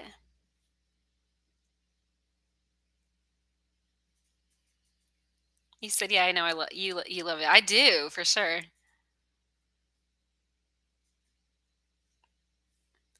Cause I got love in my bones. Yeah, I am. I'm hanging out. All right. Well, what do you say? So I've been on here for 3 hours and 30 minutes, just so you know, in a row. I've not taken one break. So if you cash at me or PayPal or Venmo, I can call you. We can do either a video, like a video call, or a phone call, and I'll do a reading for you tonight.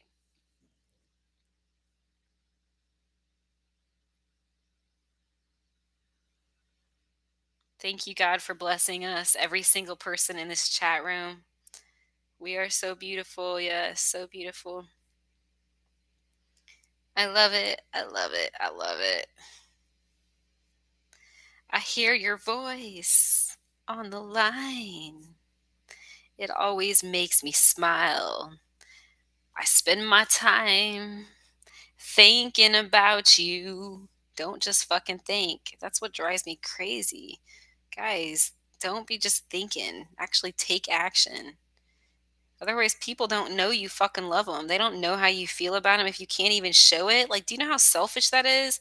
It's like, oh, I'm going to be a coward. I'm not going to fucking show you. I'm just going to like keep it to myself. Like, dude, stand the fuck up and take action. Show people what you're thinking.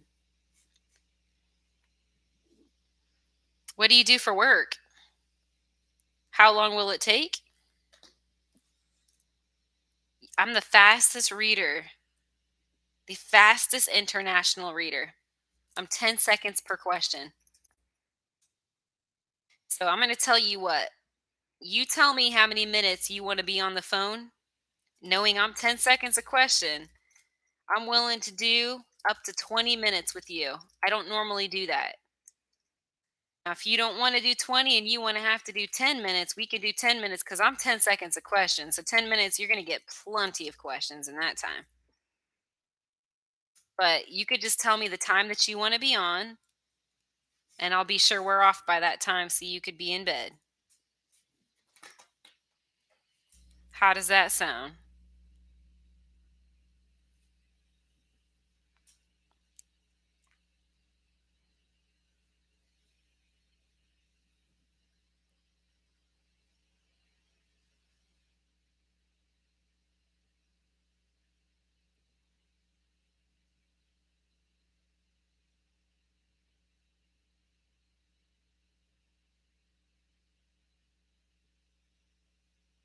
You said, I will think about it. Well, think about it. I need to know. It's emilyacoxpsychic. I mean, it's 11:33. So don't be indecisive. Just fucking say, yeah, I'll do it. Just say, just do. Have you ever heard the quote, Nike quote? Just do it. It's like confidence. Just like say, okay, yeah, be willing, be open minded and willing. We'll jive. Check, do this together. Cause I be rocking and rolling with you. Life is so beautiful, guys. It really is when you think about it. I hear your voice on the line, and I can't help but smile. You said, I reminded myself in the morning, just do it. And then I sleep. Sleep. Be right back. About to Instagram you. Okay, yeah, that's fine. And I always catch myself. You know, I spend my time thinking about you. Don't just think. I don't respect that. And it's not fair to me for you to just be thinking and not taking fucking action because you're wasting my goddamn time and you're wasting our time and our twin flame mission and everyone else's time that we could be serving because all you're doing is sitting on your ass thinking and not taking account action or responsibility for your actions. Like, for real. You said, I am back. I've been watching sermons all night. Did I inspire you? Like for real? Like how much did I inspire you? Like a lot? Lord, please bless everybody in this chat room. You did sermons. Yeah, she's taken my advice. She's been watching church sermons cuz that's how I rock and roll, teaching people how to love Christ, how to love yourself through Christ. That's what I teach. I spend my time thinking about you. Yep. He said, what are some of your favorite sermons? Oh, and preachers? Okay, sure. So, Joshua Selman on the topic of anointing. Dr. Miles Monroe, he's also a preacher. These are my favorites. Let me think who else.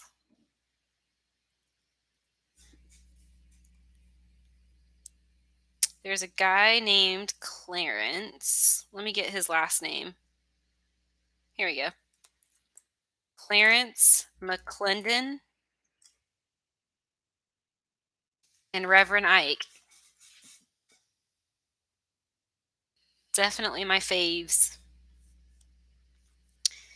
I know, I love you so.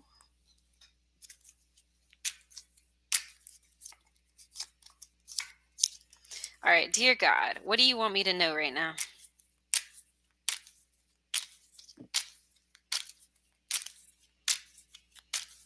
Lord, I just want to pray for everybody in here. 9 of Pentacles. This is Becca. And the Knight of Swords. It looks like I helped her. Yeah, 6 of Pentacles. That's me helping her. Look, right there. Yep, 3 of Pentacles. Help, improvement. And the 3 of Cups. Support. Yeah. Thank you, Lord. 6 of Wands. Goody. Goody. I spend my time thinking about you, and I cannot help myself.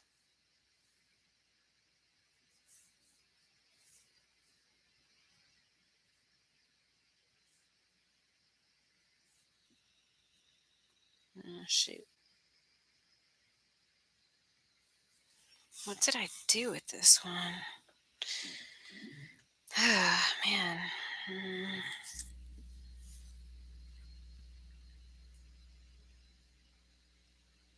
I don't remember what I put it under. I can't help myself. You know I'm missing you.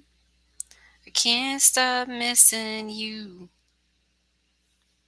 You said I'll check those out. Yeah. Verma, that's very, very important. Very important.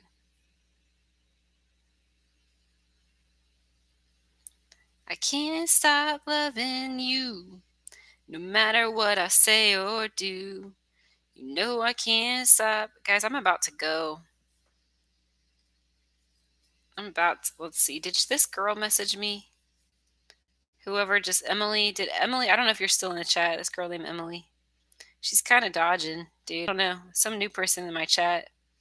But you can't be indecisive when you're indecisive like that. Girl's indecisive. I don't have any message from her. Yeah, I think she's just being flaky. So many fucking flaky people. I'm just being real. People are flaky as fuck. It's annoying. It really is annoying. Like who has time for flakiness, man? Fudge. Annoying. He said, in my country we have different. Yeah. I get it. I get it. I get it. I get it. 'Cause I can't stop. flaky or broke. Well, they need to be honest about it and not be like, oh, I'll think about a reading. Let me text you. Let me message you. And then nothing happens. It's just a joke.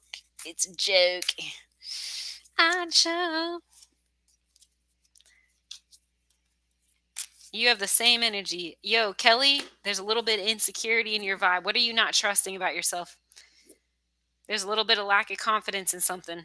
Not trust, not a full, I don't know how to describe it. What I sense with you, a little bit of something you're not fully trusting there with the energy. But that's what I pick up on. What do you want to know?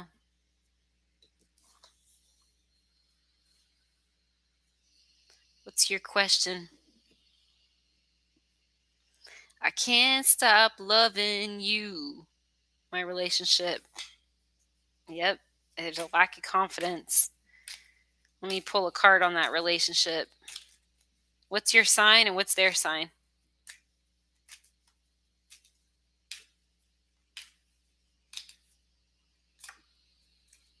Schmoozy woozer. I get a schmoozy guy. I got the Knight of Cups, Page of Pentacles, and you're dealing with the player. He's playing you. I got the Casanova, the Knight of Cups, Page of Pentacles. These I can feel the energy through the cards. And the Magician. This is you're definitely being played. I'm telling you 100%. You may not want to hear what I'm telling you. 10 of Wands. You may not want to hear this. Suit yourself. That's what I'm going to tell you right now. It might piss you off, but you'll come back and you'll understand what I'm talking about. The dude is guilty. 100%. He's got someone else and they're younger. You're 100% being played. We broke up a week ago. How come? There's the younger girl right there. If you haven't already found out, you're going to find out there was another bitch. 2 of Swords and the penis card. Potential. Someone else. She says, oh my God, yes, and you are spot on. Yeah, 100%. I did. There you go. Told you. I wasn't kidding when I told you that. Selfish boy. 3 of Swords. Oof. Well, hey, I have time for one more reading, girl. You want to do a reading tonight? You and I. I've got one slot. I can even do a video call with you. Either a phone call or a video call. I can find out what he's thinking, what he's feeling, or what a different person's thinking or feeling. He is selfish, man. I got 3 of Swords, now the Devil. Whoo. All right, what do you say? You said it's 2:39. Oh, well. I am 10 seconds a question. We can do a 10 or 15-minute reading if you want. And I can do at least 20 questions in that time frame.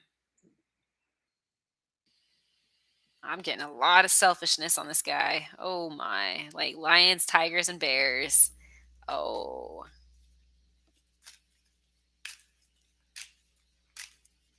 Also, you need to be engaging in creativity. I just keep getting creativity for you. I can tell right now. You need to be doing creativity, creative stuff. Anything from painting to magazine, just creative stuff. All right. So anyway, let me know if you want to do a read with me for 10 to 20 minutes. I can offer you that service. Look. See right here? That's me offering you the service. That's me. There's you and I chit-chatting. See the 3 of Pentacles? Like we're working together. And that's a successful outcome, like an emotionally fulfilling outcome. How does it work? So here's the deal. I'd either call you, like video call, or we could just do a phone call. I prefer video, but if you don't want a video, I understand. 10 to 20 minutes, and you can ask me whatever questions you want to ask me, like any questions. Or I can come up with questions or a combination. So usually I'll just start coming up with them, and then you ask me whenever you want. So I can ask, will he come back to you? Like, how does he feel about her? Or will you find someone new? That kind of stuff. I'm 100% accurate. Be very interesting for 10 to 20 minutes. You can choose how long. I do see you lost that. I do see where you're at, though. The relationship loss. Look, Four of Wands and the Five of Pen. So if you want to PayPal me or Venmo or Cash App, and then I can call you.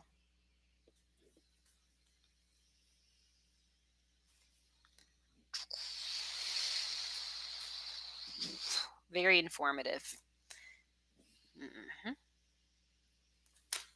My readings are 100. Do probably about 20 questions.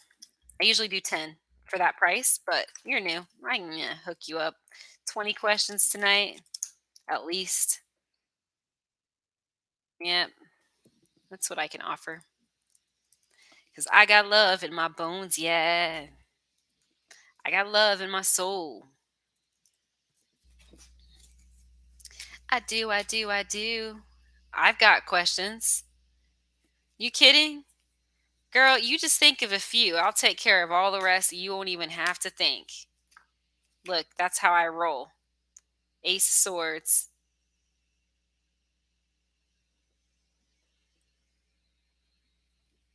Nah. You got to hear the truth. Four of Pentacles, and I got the Queen of Swords here. You need to hear the truth. Look, Queen of Swords right there. You need to know this stuff. Here's the information I need to give you. So put your brave hat on and your big panties. Pull up those bootstraps and let's rock and roll. You and I, newbie. Hey, SB, welcome back.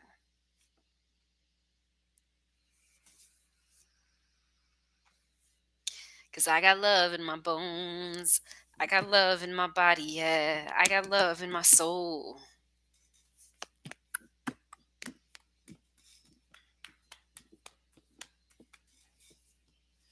Bum, bum, bum. Da-da-dun-dun. Da-da-dun-dun. Dum. Colbinios, shall we? Rock it. Rock it. Yeah, yeah.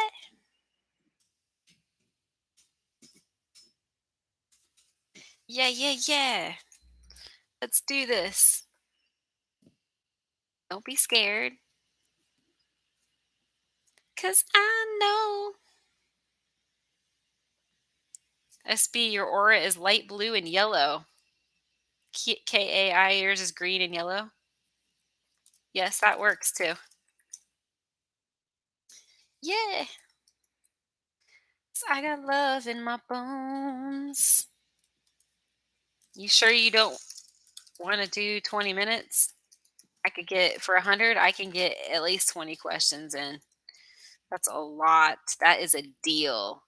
That is a steal. Oh, nice. I'm feeling good right now. I did donate. Oh, you just donated. Okay, cool. Let's see here.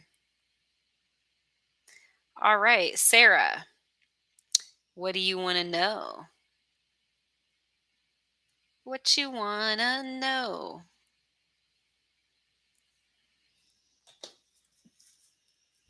He said, I don't have the energy for it tonight. Okay. Well, I can do tomorrow night or Wednesday afternoon, California time. I got love in my bones, yeah. If I do tomorrow night, it's going to be probably like, I'm thinking 6 or 7 p.m. California time.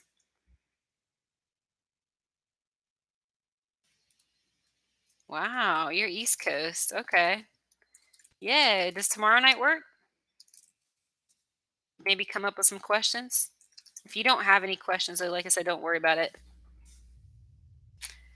Okay. His intentions? Not good intentions at all. These cards flew out of the deck. 8 of Cups. And there's that. Do you see that snake? I want you to look closely at the snake right there. See that snake? 8 of Cups and the 5 of Wands. This is going to sound really dirty. That person is trying to hurt you. There's sadism. That person has sadism in their personality. Look, this is spiteful. This is vindictive. This is sociopathic, antisocial, like personality behavior. That person is literally wanting to hurt you. I know that sounds dark, but I'm getting sadistic, and you're gonna feel like a worm on a fucking hook. Look, 8 of Swords, parasitic. Like, this is not good. This person may have look, I just pulled it again. They may have antisocial personality, like, type behavior. I just pulled that again. 8 of Swords, and I put it back in the deck. So no, that person is evil. Do not trust that person. I'm gonna pull another card for you. No, I'm right. I got the World. You need to move on. This is about you being on your own, independent. Like, next phase, like phase over. Like, look, you're going to feel like that. I literally reshuffled all the cards, all 80 cards, and I got it again. And if you go with him, you're going to end up with complete heartbreak.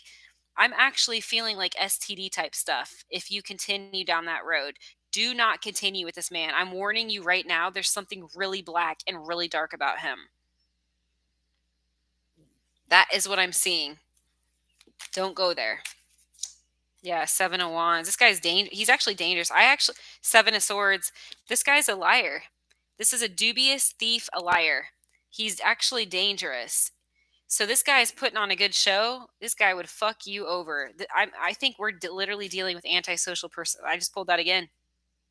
Antisocial personality disorder. Something along those lines. Yeah. All right. Kelly, do you want me to ask where it's going to go with you and that man for your future with him? Like, will he take accountability for his actions?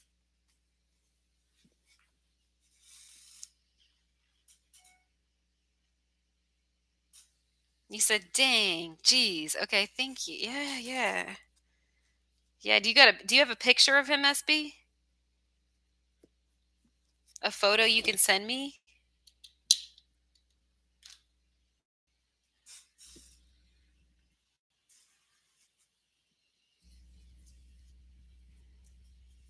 How does that sound, Kelly? I can do a question like, will he take accountability for his actions? Yeah, perhaps. Okay. So will he take accountability?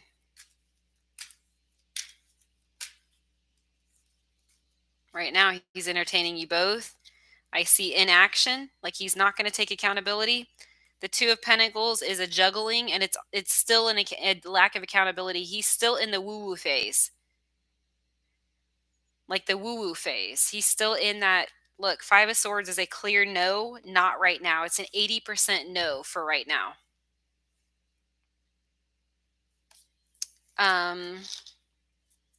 Okay, I'm going to ask, what are his feelings for her?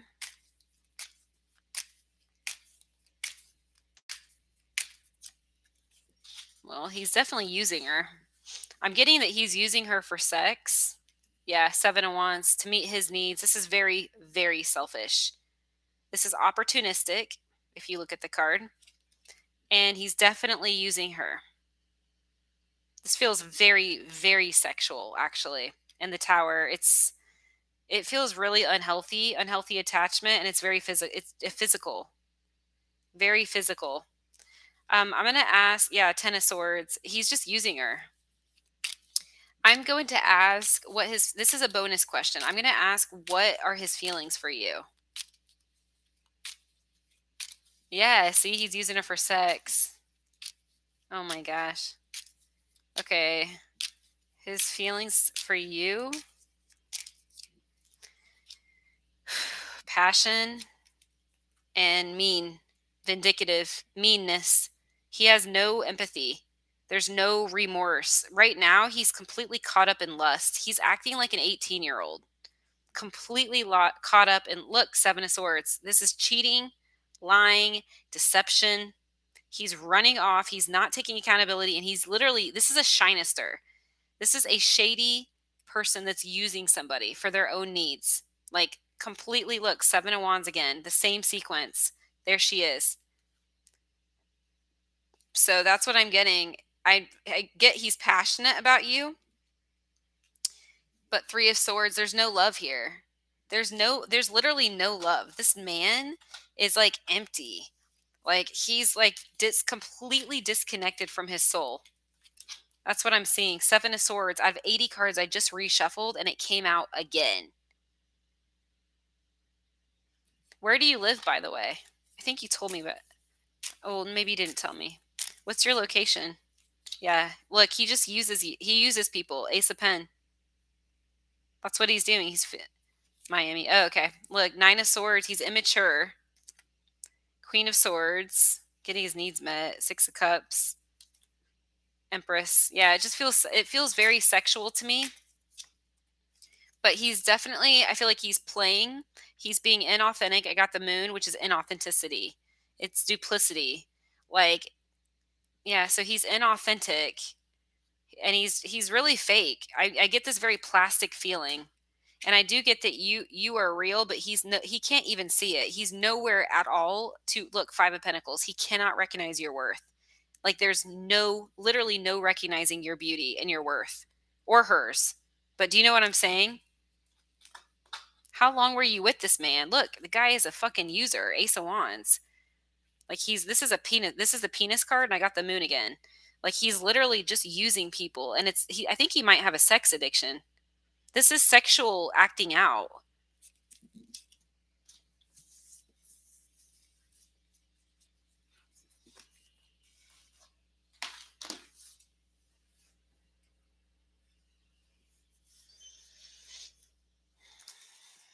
Yeah. Can you send me a pic of him? Some of him and some of you on Instagram real quick.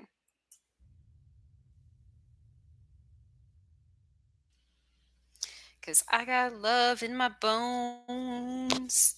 Love in my body, yeah.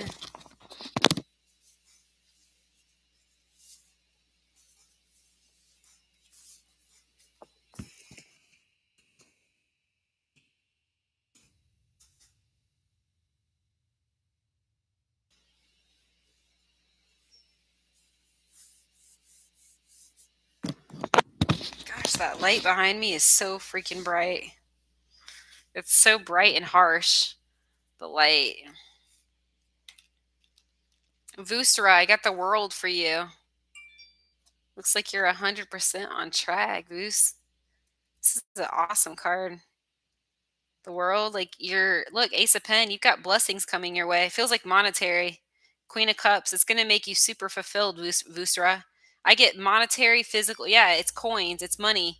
Some kind of coins, something.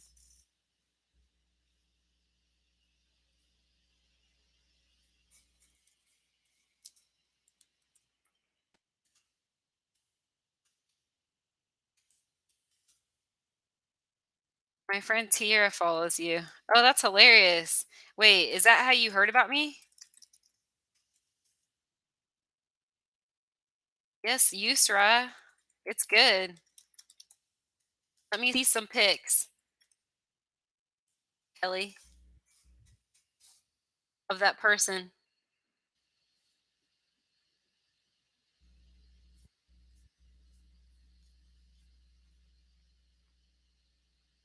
Oh, that's funny.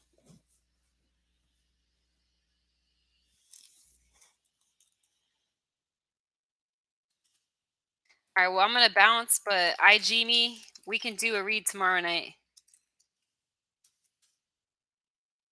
If you purchase a reading tomorrow, I will do a free bonus photo analysis package. All right. All right, you guys, I'm gonna get off here. I wanted to say thank you, everybody that's in the chat right now, all of you folks.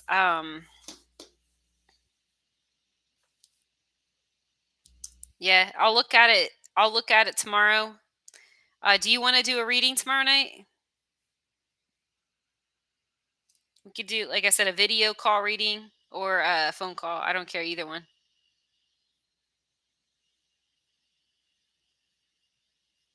Okay, guys. About to bounce, folks. Bounce off here soon. Because I got love in my bones, yeah. in my body and my soul when it comes to you.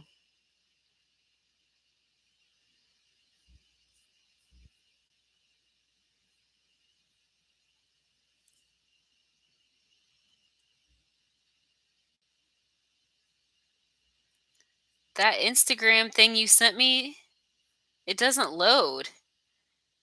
I mean, I see his name, but the pictures are not loading. His profile won't load. Oh shit, there it is. Oh my gosh, he's definitely a sex addict. Oh my gosh, this guy has covert narcissism. Are you kidding? There's definite sex addiction. Wow.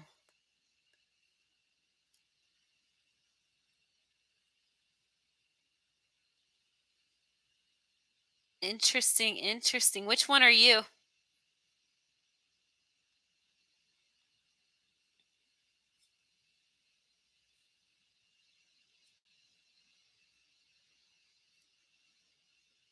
This is,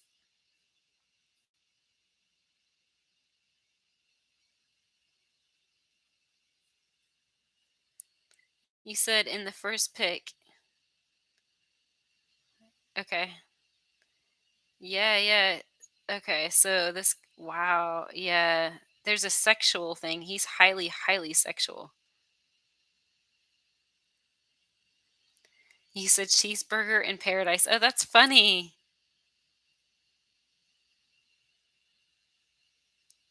Hilarious. Okay. All right, you. Uh it was nice meeting you, Kelly. Everybody, thank you guys. And we will talk soon. Good night, folks.